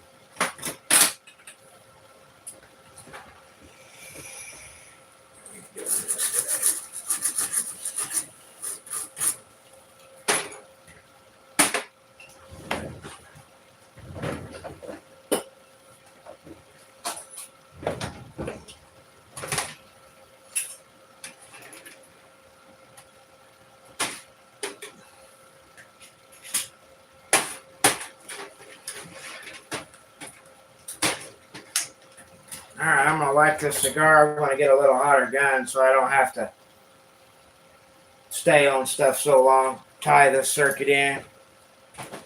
And we can do away with our board, our isolator. I'll still put it there, but just making the circuit better.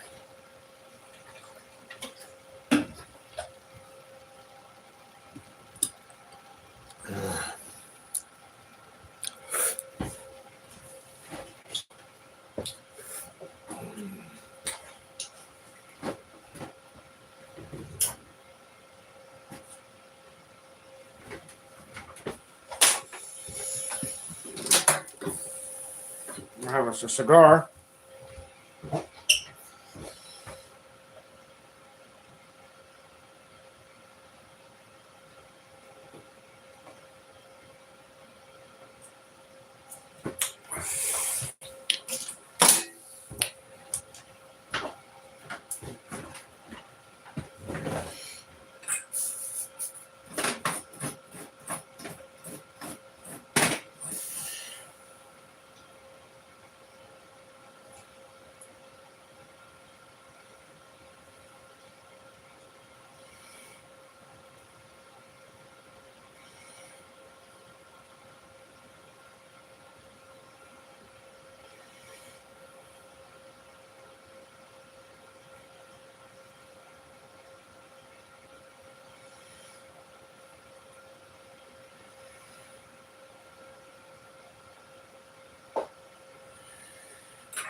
We ain't gonna worry about hooking the speaker up yet.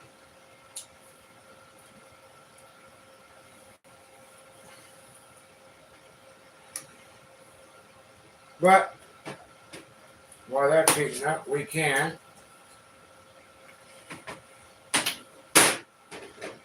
build this circuit.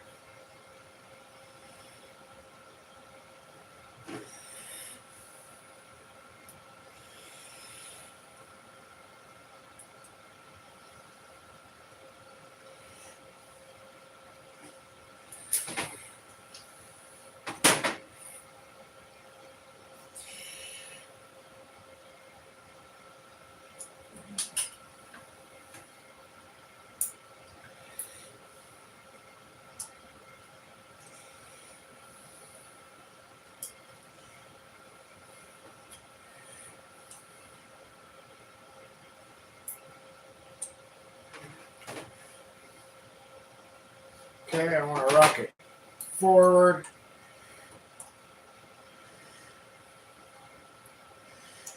So to rock it forward, you got to give a little. So there's that. Now it's rocked forward. Take a little back.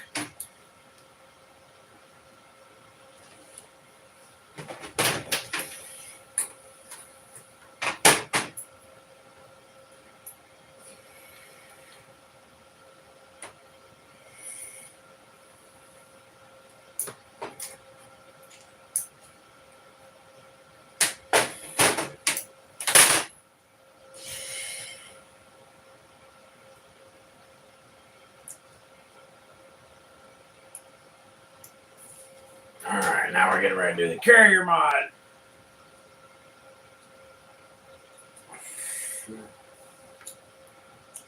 Let's blow in this.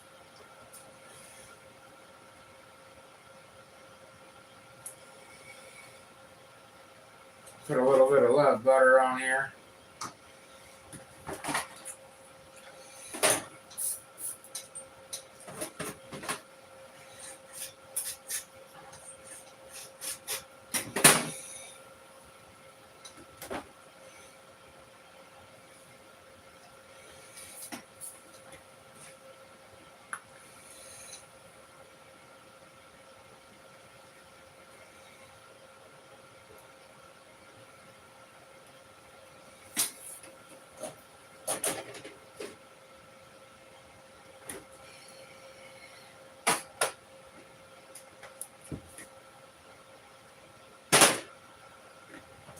Oh, I want to put some blood butter here.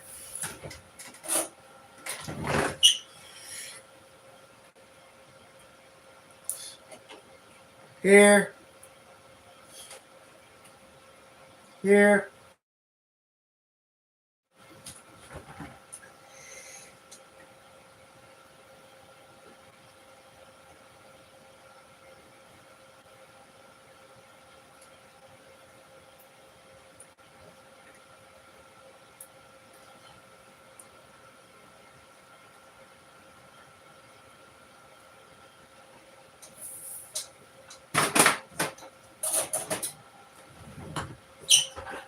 And I'll let you see up close what I just did. Because with a good soldering skill, you can do a lot of pretty stuff real fast. So I cleaned all that back. Now, I haven't defluxed, but I reflowed all that. I reflowed the speaker jacks. That's all what I'm doing. That'll all be defluxed. Now we're getting ready to come in.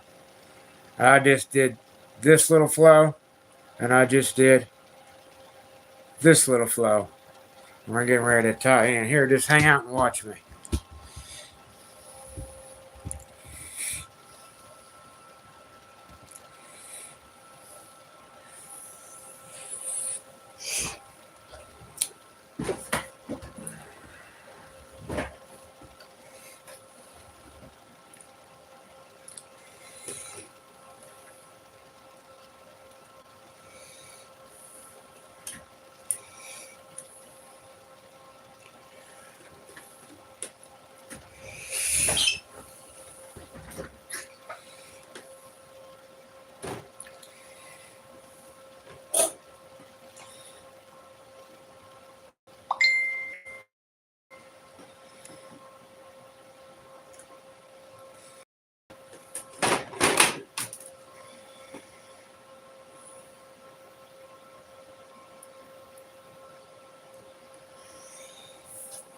Now, I've done a bunch of this, guys. So I do make soldering look a little easier, but I've been doing it since I was a little guy.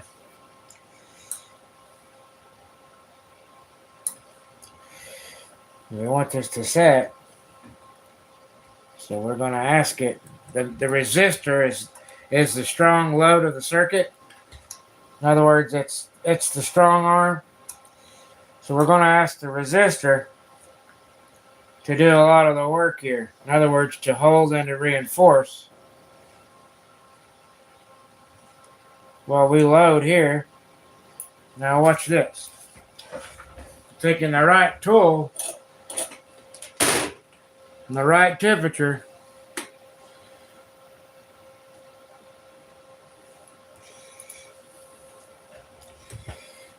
See, I'm trying to let you guys see and I can't see. Does that make sense?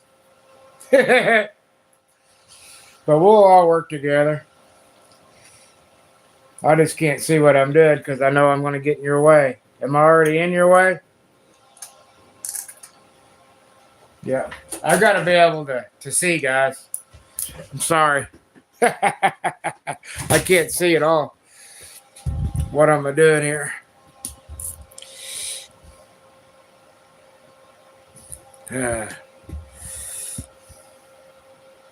Let you see from this point so I can get in here. Drop the back of the radio down. Can you still see there? Not really.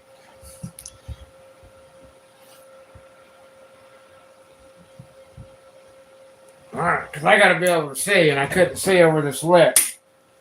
It's soldered, but let's take that back loose.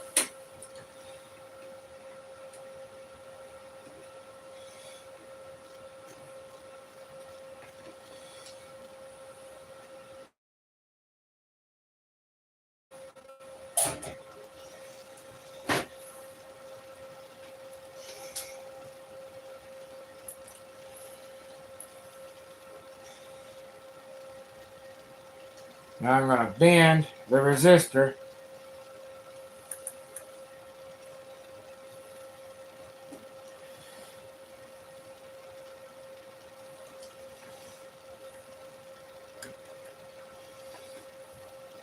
Just like that. Just like that.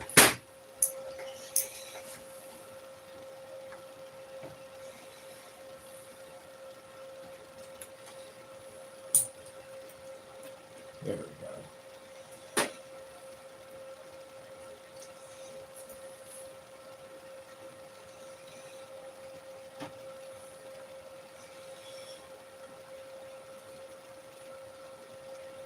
Now we'll apply a little bit of solder.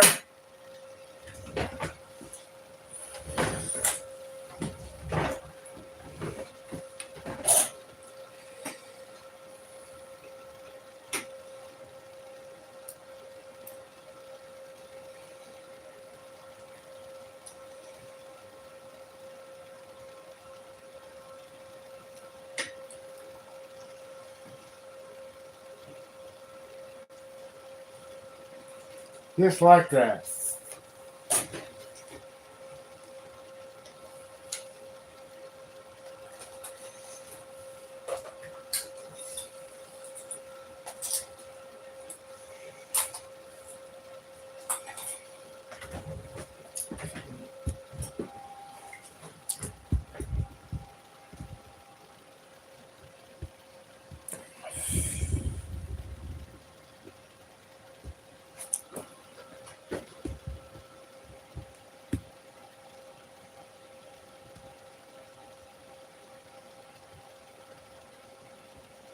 The only thing that really happened here, and I'll show you, is because the solder tip was so big I couldn't get.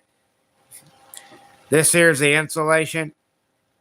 The heat shrink I put over this resistor. I melted the heat shrink. I had to stick my gun tip down in here. So I melted that heat shrink. So I just took my hemostats and pulled that corner of the heat shrink off. So that's what that is. And you can see where I scratched the resistor a little bit. But that's all that is.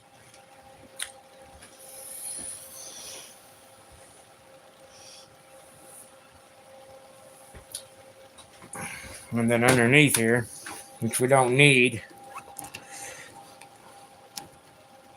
we really don't need.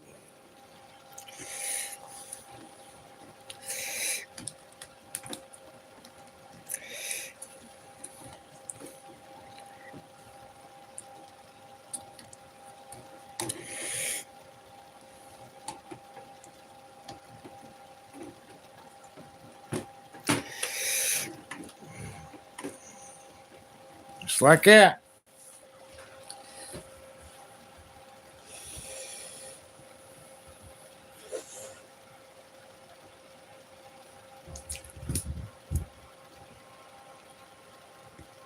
There you go. And you can see right here where I took my hemostats and grabbed the corner of that, just like that, like the corner of that heat shrink. I grabbed it right here and pulled it off. Because when I took that gun tip and come right in here, I didn't have much room. So I had to kind of cram it in there. And when I crammed it in there, it melted the heat shrink and looked ugly. So it looks like something's wrong here, like there's something wrong with the resistor or something. It's just where I scratched it a little bit. Just being clear and honest with you guys, you know.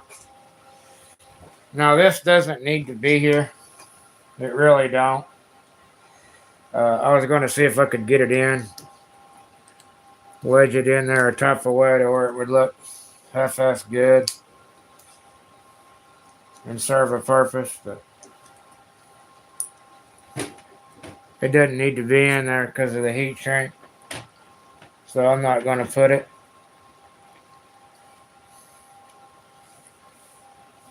If that makes sense.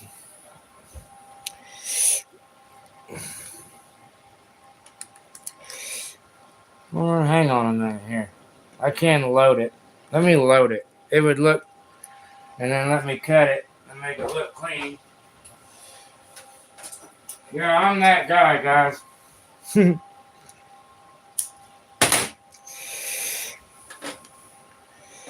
So if I was going to do it, I'd want the resistor to do the work.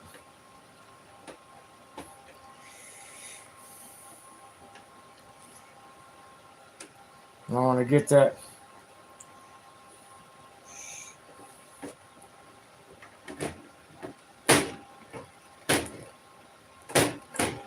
something like that.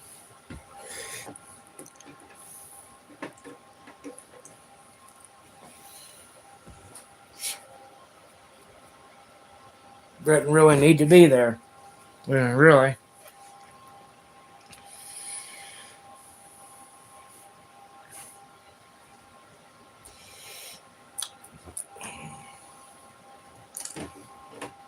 And I'm not going to use it.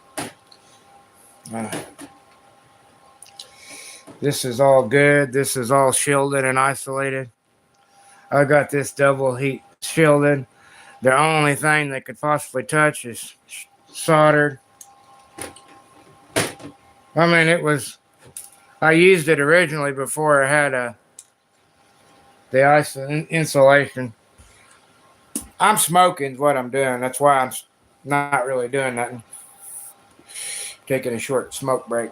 Just showing you what we did here. And then now we're going to work on this RF stage, which is right here at the where you see I got the legs bent. And I'm going to try to get you all where you can watch me here and I can see what I'm doing without having my arms in the way the whole time. But I am going to be there. I'm going to be in the way, so you just have to work with me.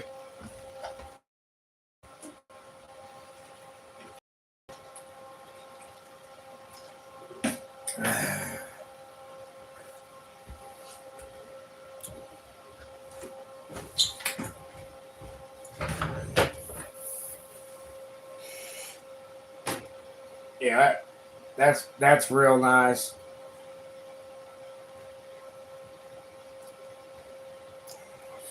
So, take a couple more puffs, and then I'll have to figure out what value that I'm going to go with here. Let me solder this in, cut the legs. I'm going to go back to my normal gun. So everybody understand what this is? This is a switch top back. All it is a switch leg. And when you do this, you've got to use the right value of resistor, which is 68 ohm. Because we have an isolated line, we can use a little less resistance because this travel line goes up to a switch. So I use 68 to 100 ohms here. It's perfect. This top back is absolutely perfect. The key to a good switch top back like this is using isolation. So you don't get, this is a shielded line here.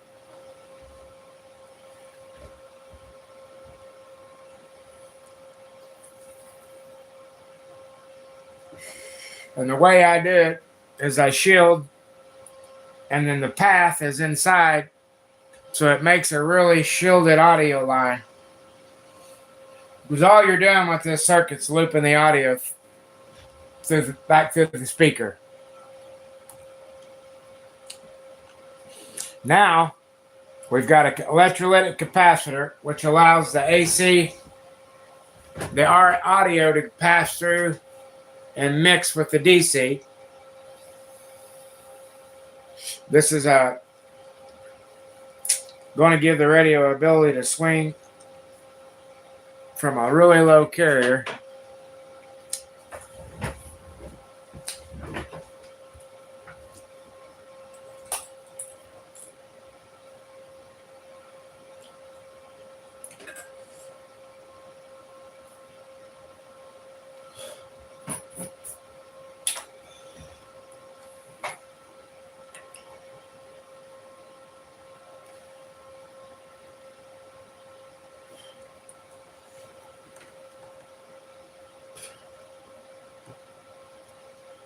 Now, I want to build this up a little bit here because I'm going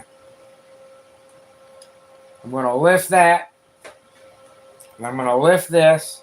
I'm getting out to give you all a second to look. So when I come in, I'm going to come out, let you look a minute.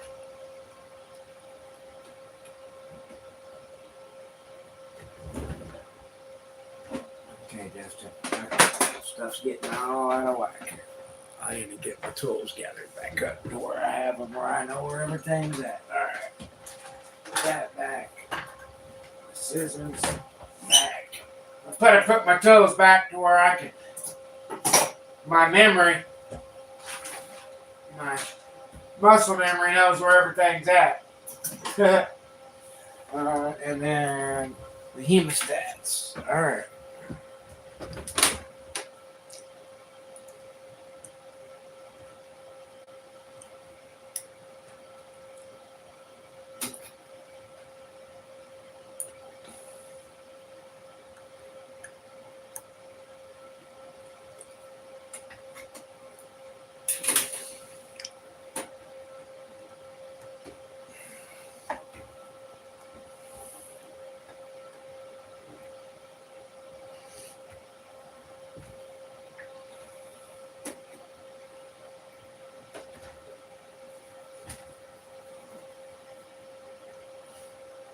Now I'm going to move you guys all the way around to the back.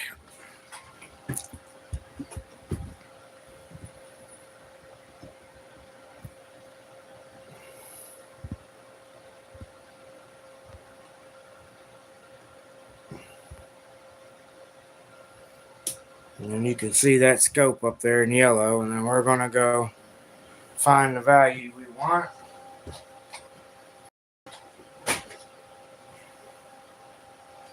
Not worried about the beaker.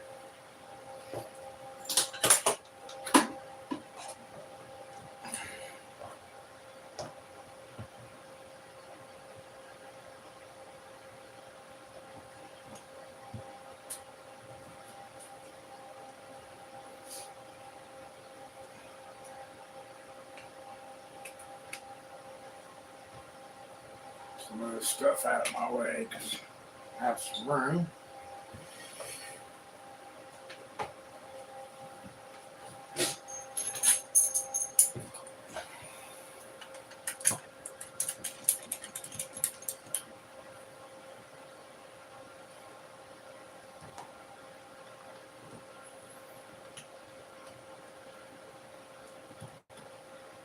Well, it didn't blow up in our face. It comes on. All right. So we plug a mic in now, and we are going to. Oh hell! I pulled the dumbass move. I got it upside down. I need to turn it over.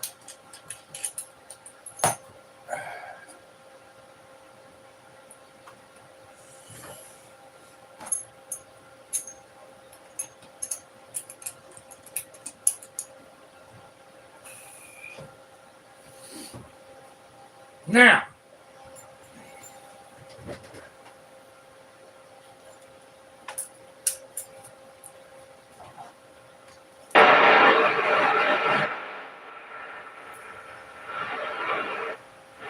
RF gain circuit's fixed.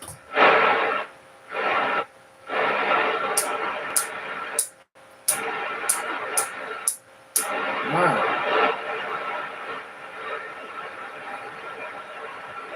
So now, we're going to jump across and look at a couple of values. I want to start with a 100 ohm.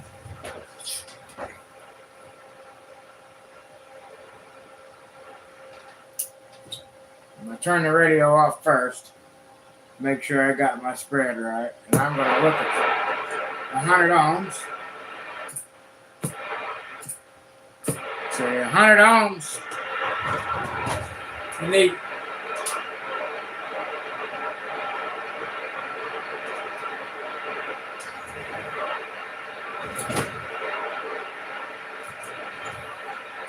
eight ohms.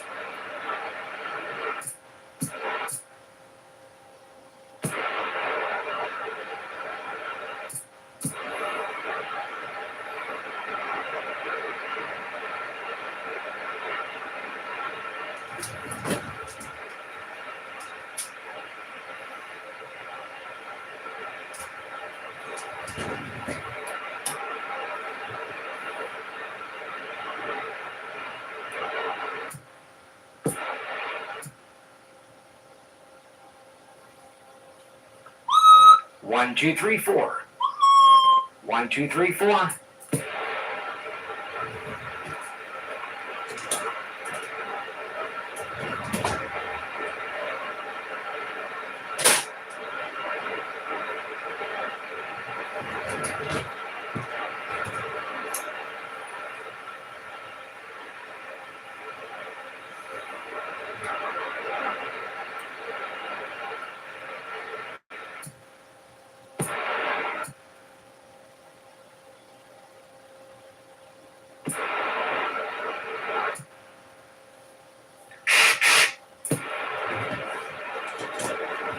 Making some good average. Now we need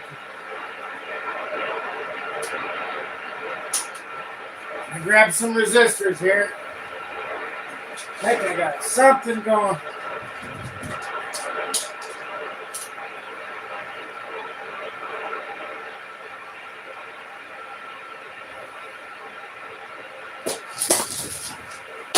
What was that? 50.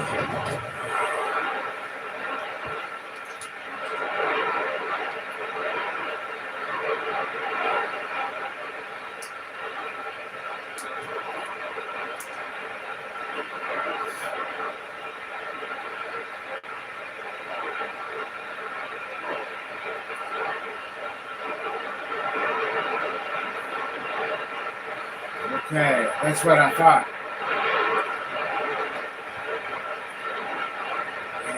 And we did have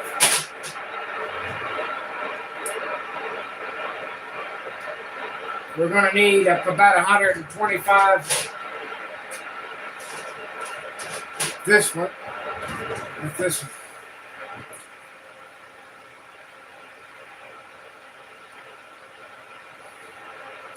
One, two. Test, test, test, test, test. And when you can hear that top back, I'm going to turn it off.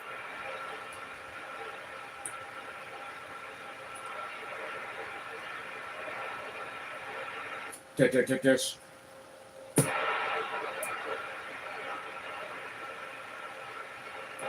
Back on. Test, test, test, test, test, test. Okay. Now I'm going to dig for 150 on about 150 to 200 ohm. He wants a little bit more.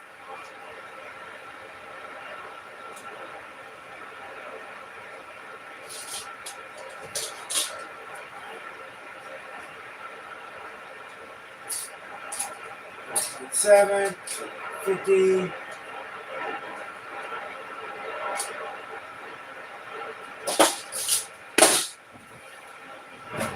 This is small, so I'll have to. I don't think this is going to be big enough either way. It's almost perfect.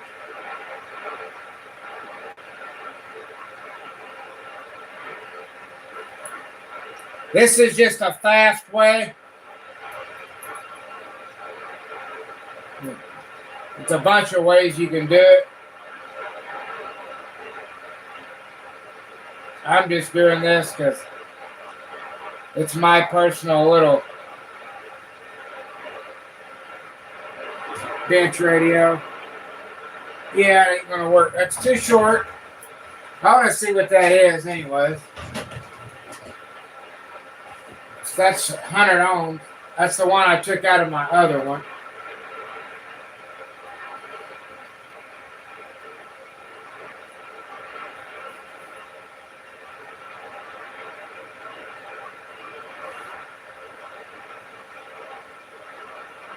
So at 150 ohms, I'll keep like, okay, that's what it is. That's the 10 ohm shunt resistor I took out of that amplifier. I was just laying on my bench, so I was going to use it.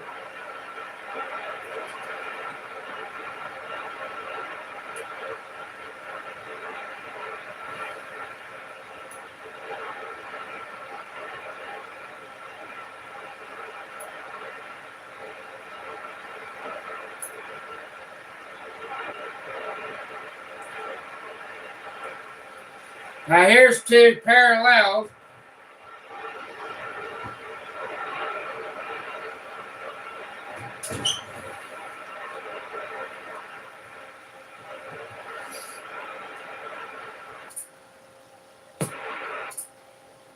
That's keying way too low.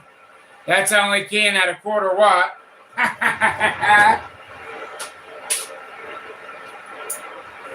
Alright, I gotta come down here and grab some parts.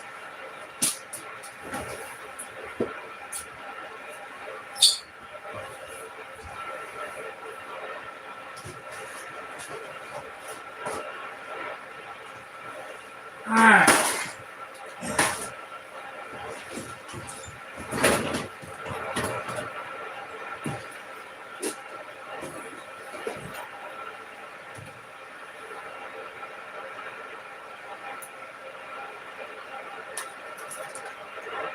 So I just use my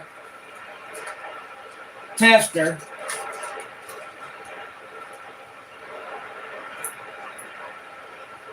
So this one right here, I have some pre-values. Tester.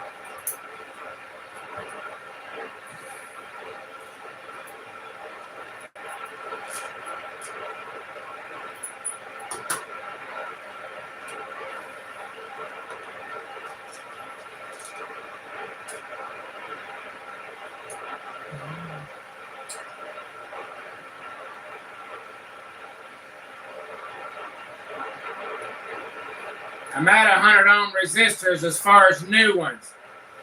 And I'm at a pretty large amount of resistors. So I'm having to use backup stuff.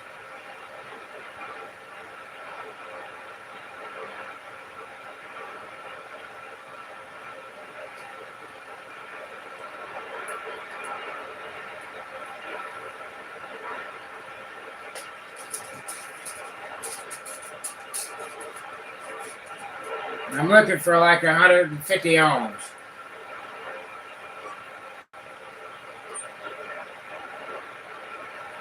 And if I have to, I'll put 2.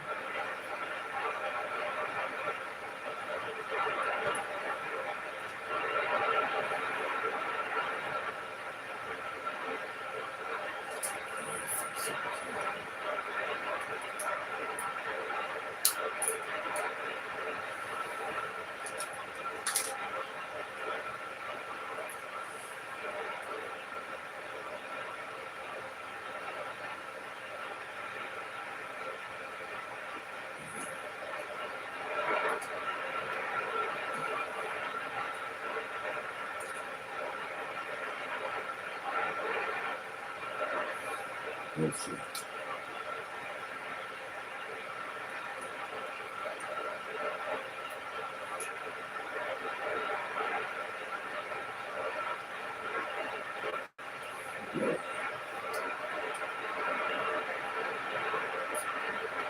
This one here says it's bad, so we can't use it.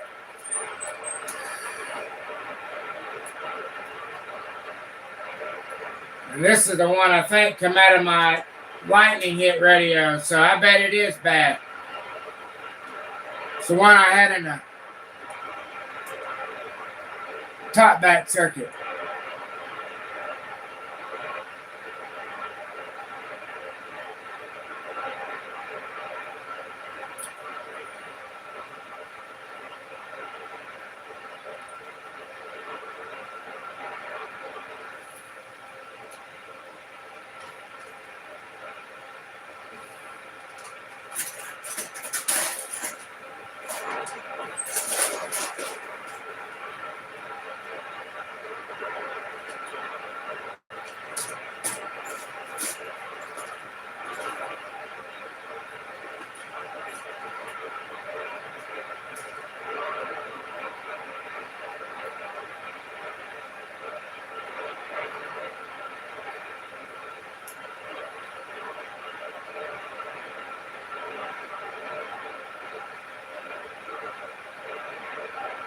It's 15 ohm.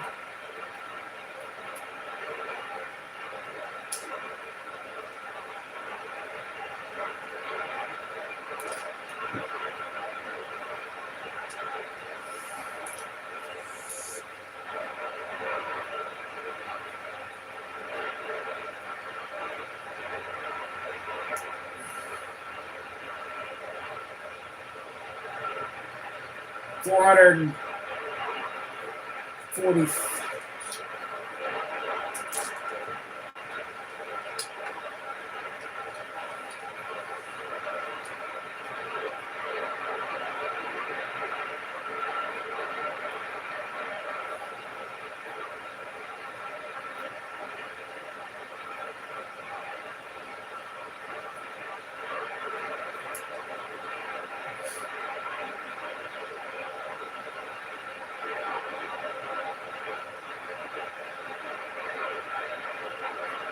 Okay. This ought to get us real close.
He likes to do it.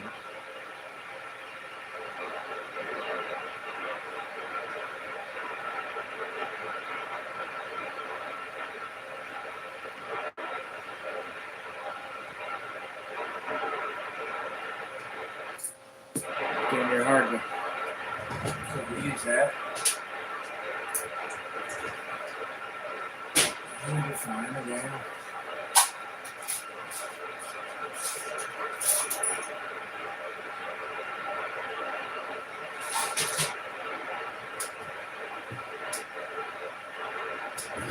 Close.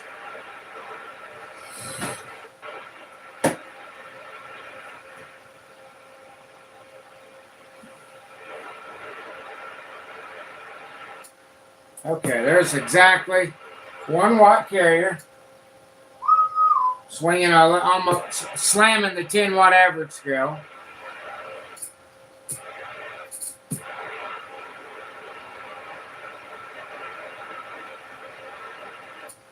Beautiful. There it is. Let's see what we got.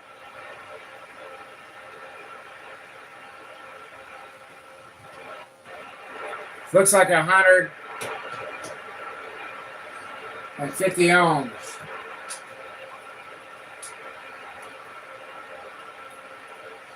The reason why I had to go through a bunch of resistors is because I knew I had 2 or 3 of them in there because I put them in there personally. Well, I can't read good, see the bands good enough to tell what's what, especially when they're halfway rubbed off. This is quicker for me sometimes.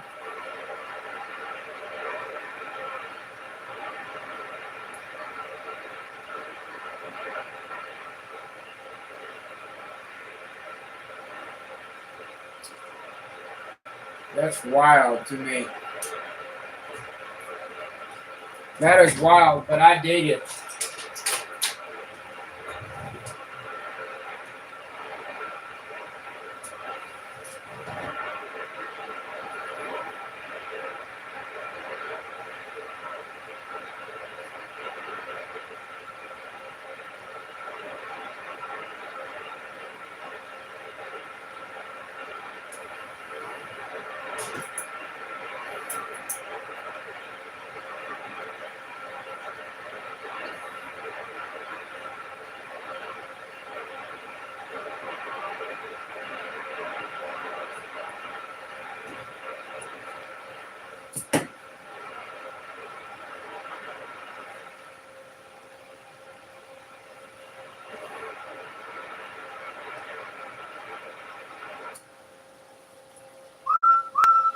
One, one, one, one, one.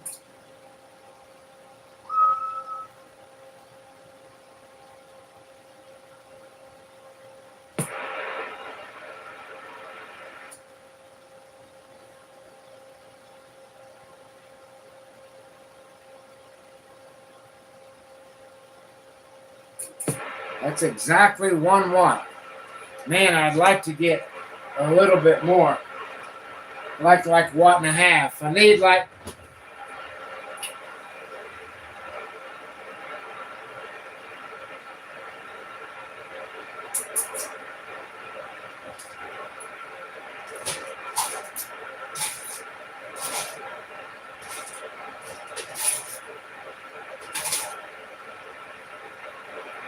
we'll get it.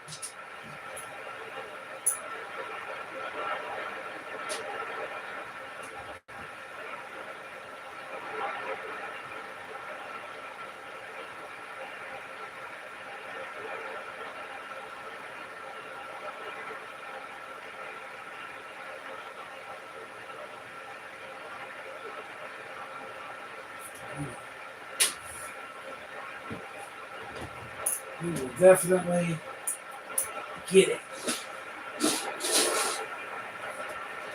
Go get some more of my finer new stick resistors.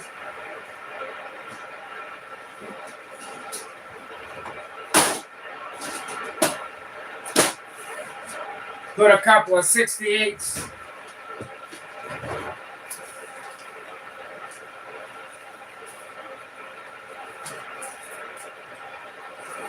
Okay, 18Ks.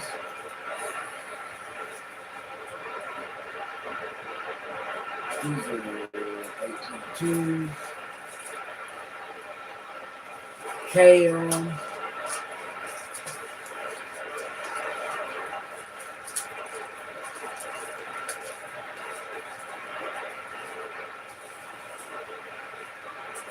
Twos, nines.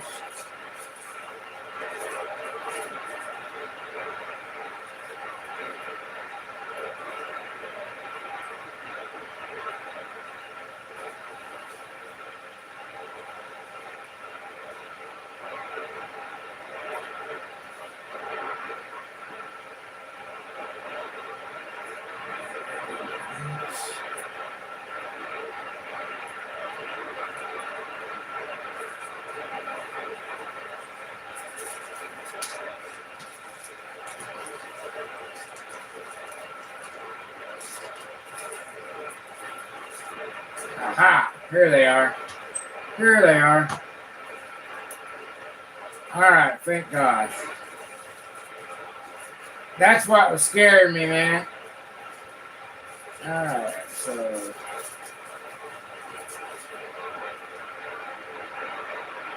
we'll find a couple of these that'll change the game. We'll use 2. So we find what we like.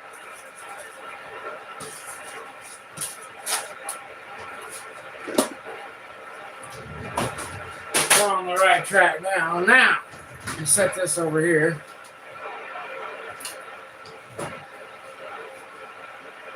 I see I got these 2 twisted parallel. Let's see what we get.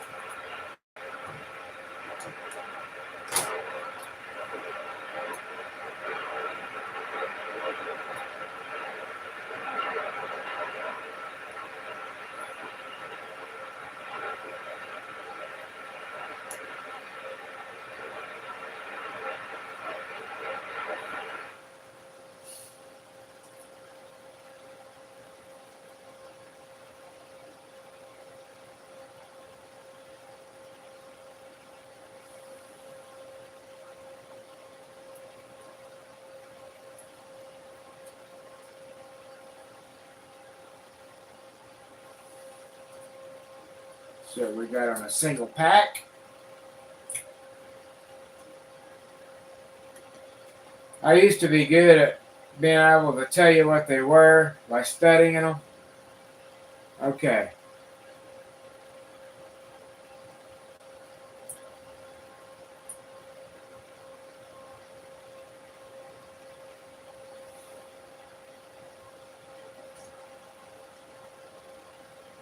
Set that up to the side. Make sure I'm not doubling. All right.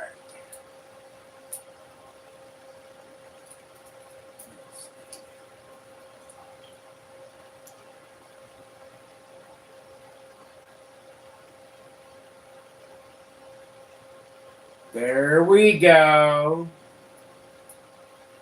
What I bet you this is.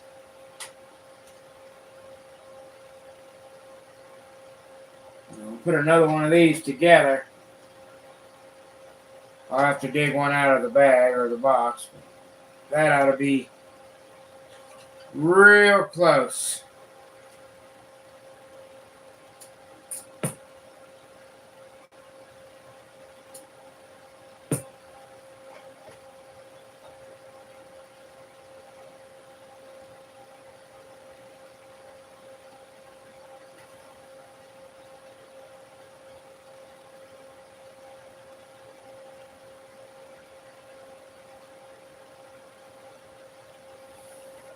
Okay, let's try it.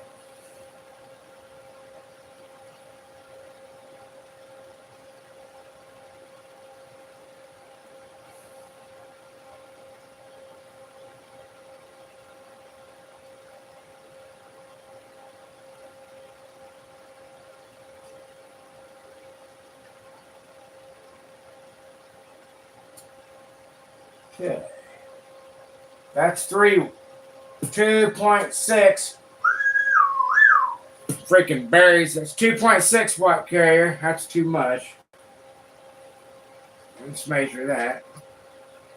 Get a reference.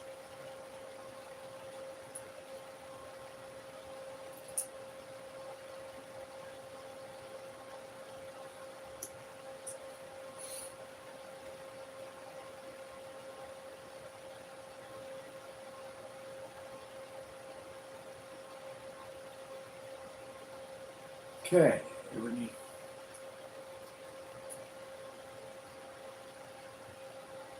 What did I say these were? I don't freaking remember.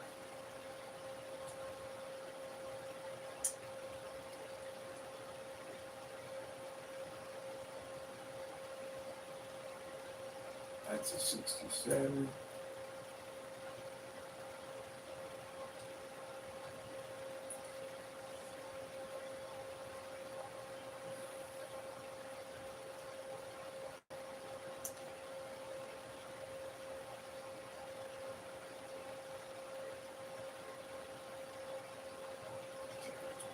Two. These were. I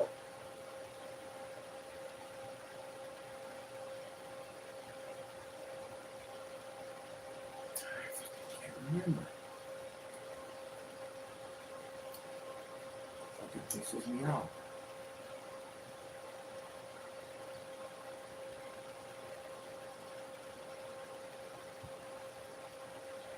.4, so that makes it 15. In parallel.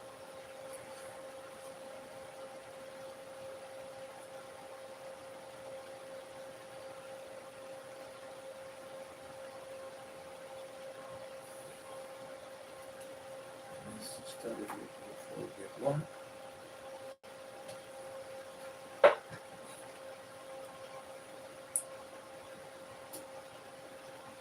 .33 and forward with a little bit more resistance. To 3, 33, 4.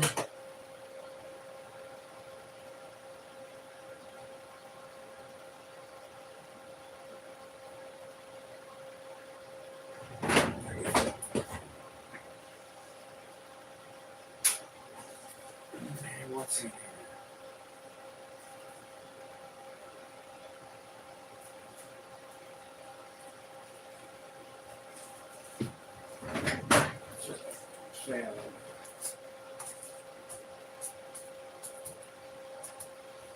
One of these buggers are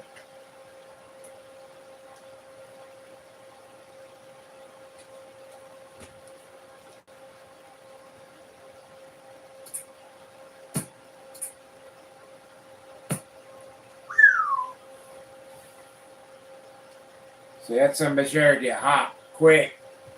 That's what I'm telling you. On these hot radios, you gotta use a.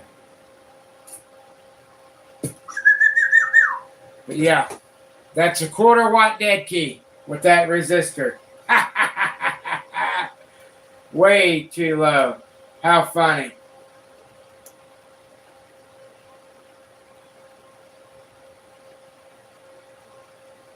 I bet that's like a 10 or 15 ohm.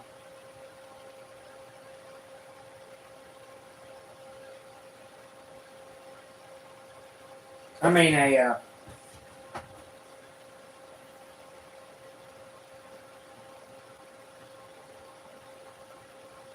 that's wild to me, man.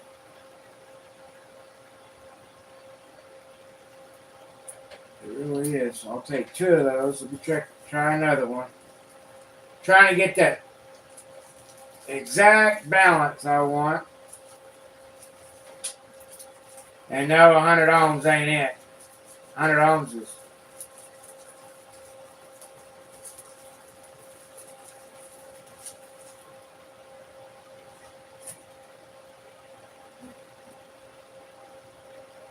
This one was gold.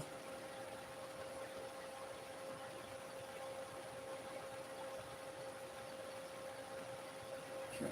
Parallel.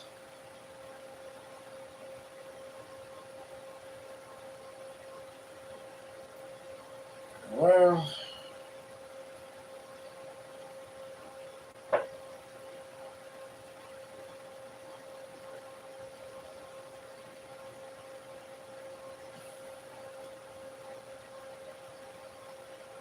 To get the right ones, and I'll cut them off shorter. I'm getting tired though. I'm ready for a break.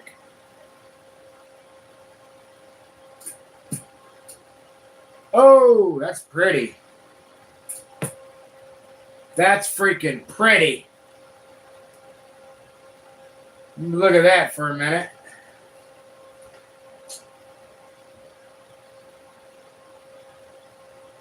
You gotta arrange these where you can't make no kind of slip or nothing. You can just hold it there. Not really anywhere it can go, so. Exactly a 1.25 watts. 1.5. 1 1 1 1 1 1. 1 1 1 1 1 1 1 1 1.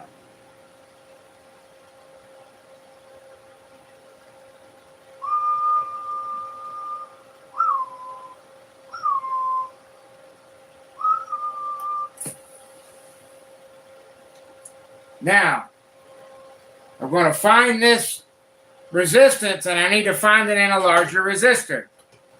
Because I could feel it. I mean, it ain't burning, but it's warm. So let's see exactly what that is, because that's a really good resistance.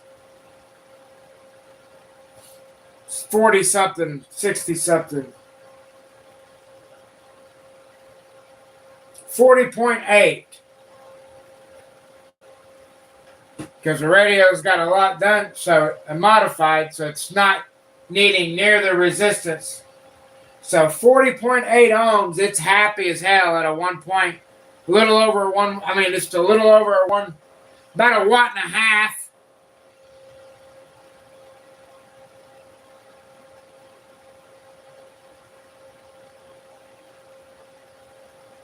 So,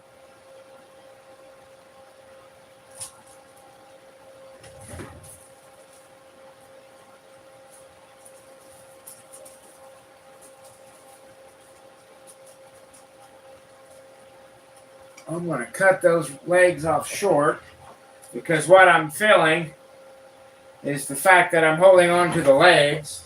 I'm going to cut them off short, install it, see how it runs, if I can find out what I did with them.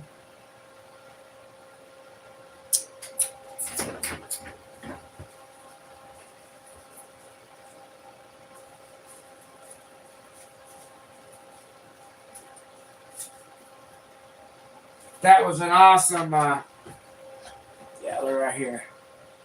It's a good value. I like it. Let me cut these legs off and make these up. Solder them. I think we've got it now. Oh, I know we do.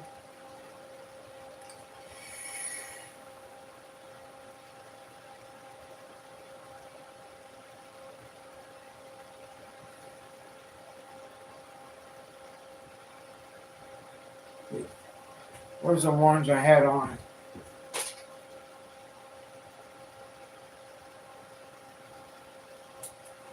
That'll split the...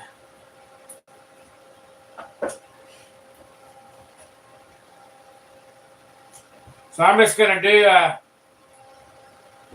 do it real quick. Of course, y'all can come watch.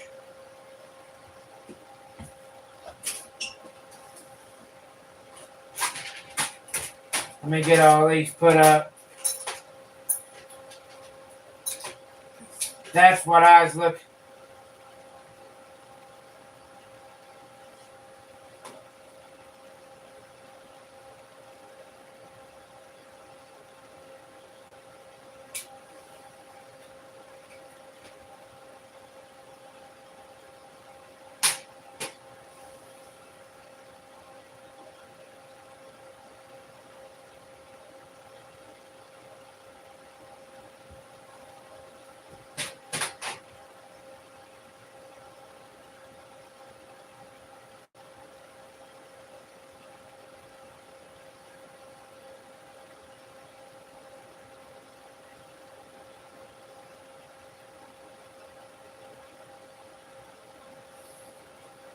I'm going to cut those in half and see what one of that half that value is.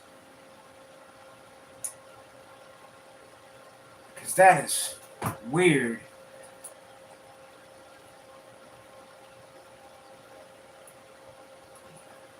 And that'll give me half of the value of the ones that they had in it.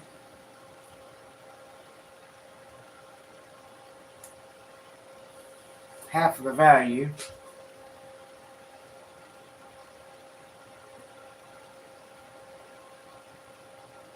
Okay.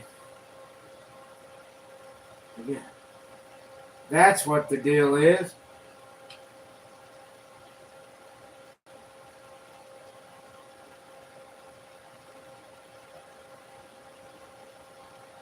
$216.9. Let's see what this one's measuring on. So 216 ohm resistor. I'd say it looks like 220. Parallel. What they have. Okay.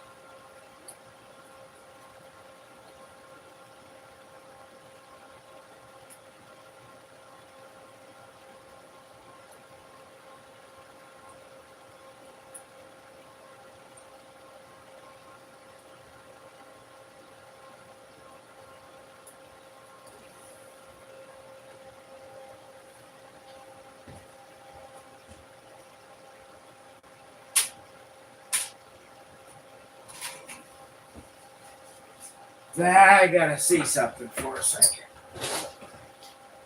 Somebody's got me suspicious now.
phone's getting ready to die, guys, so.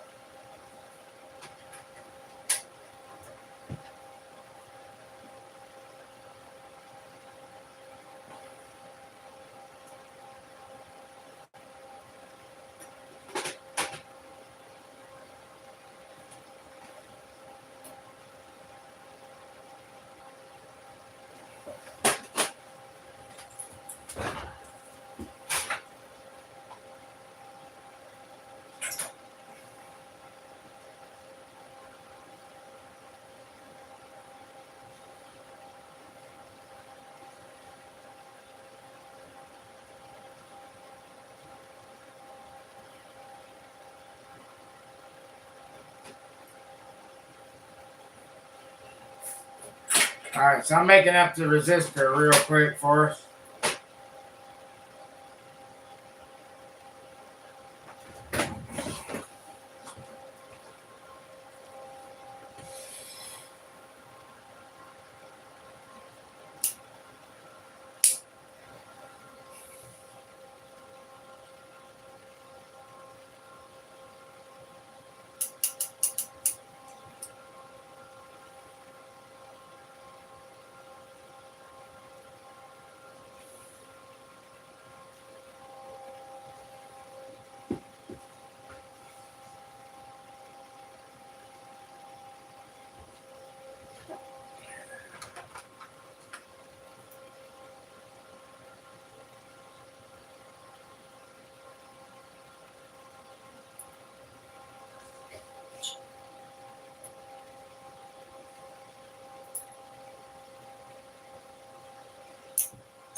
Okay.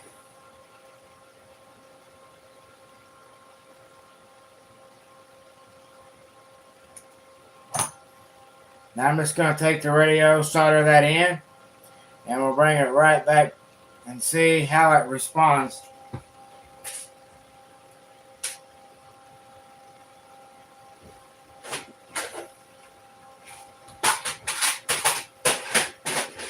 That ought to split our voltage down. That ought to be good.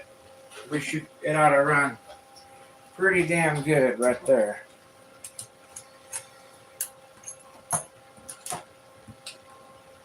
So let me do this. Take me like 2 seconds to do it.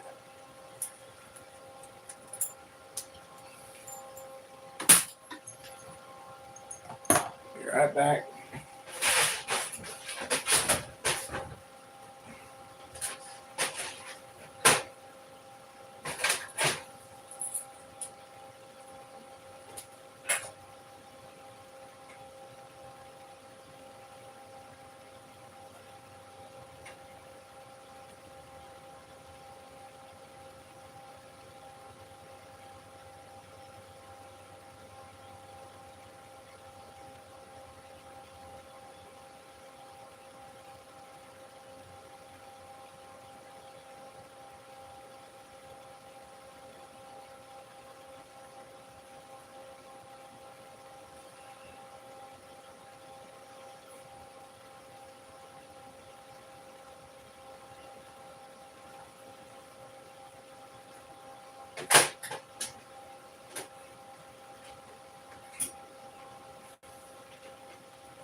I really want to get my hemostat so I can hold it properly, so I need to come over there and get them.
Here's what it looks like on their inside.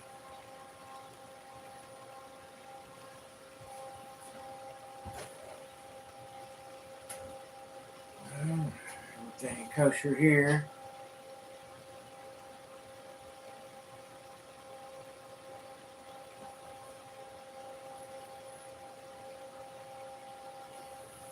All right. Let's see if we don't have around a watt and a little over a watt carrier.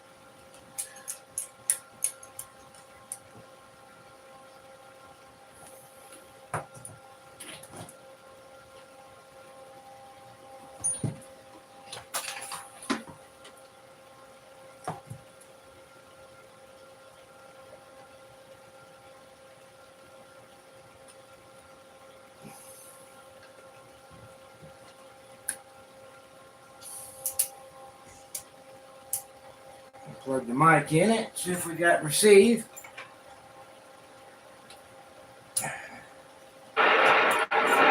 We do.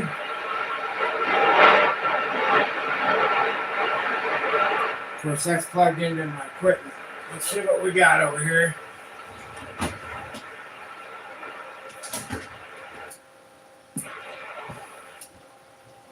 Oh, cool.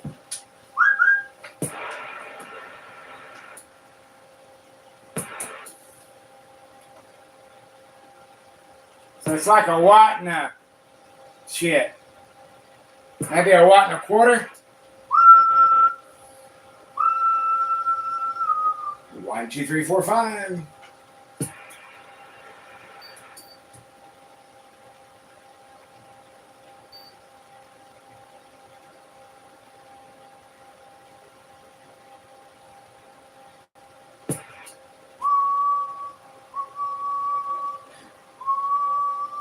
Oh yeah, big audio. Big audio. Break.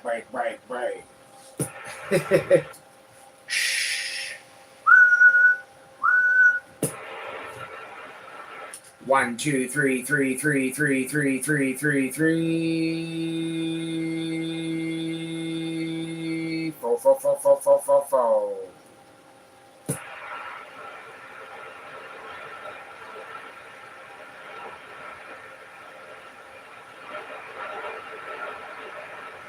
Audio 3. Yeah. Break.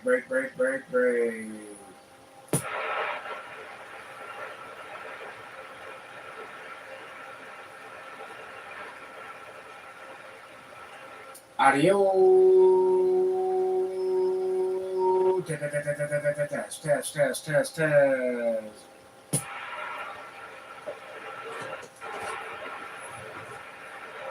Top back. 1, 2. Test.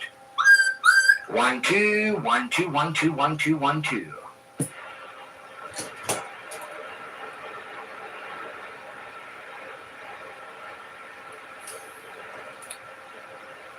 One. 1.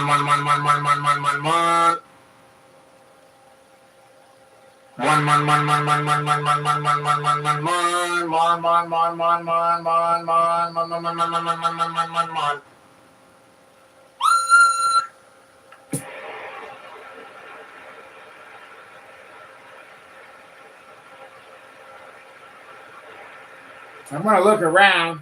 That's going to work. That needs to be a 2 watt resistor.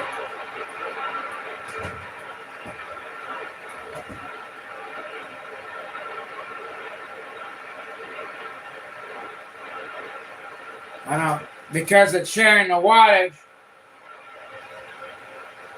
and the wattage is already low. You gotta, I just don't really like it. But it needs to be that exact ratio.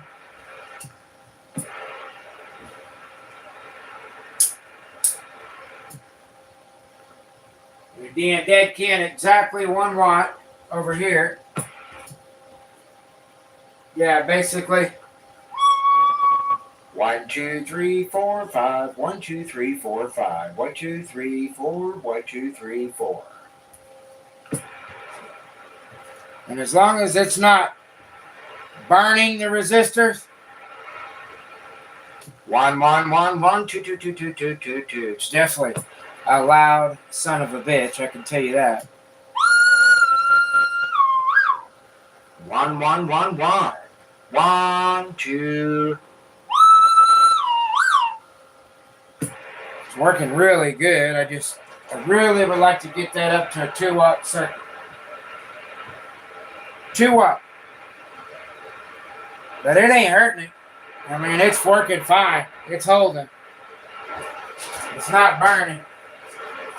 It's just taking that module.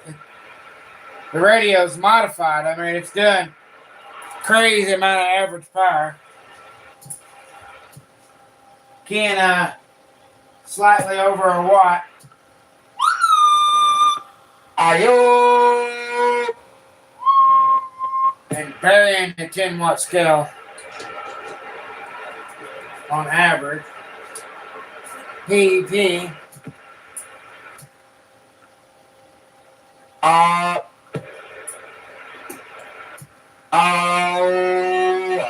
Over 30.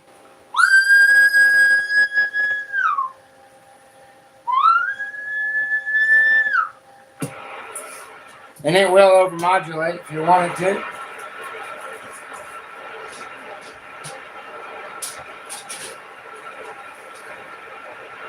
I actually like it. It's able to get rid of the heat. It's getting rid of the heat and the resistors fast enough that I don't know that I'm going to have to 1 1 1 1 2 2 2 2 2. Boy, it's 1 1 1 1 2 2 2 2 2 2 2 3 4 5 3 4 5. Yeah.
I'm going to hunt down some resistors, guys. Y'all take care of yourself.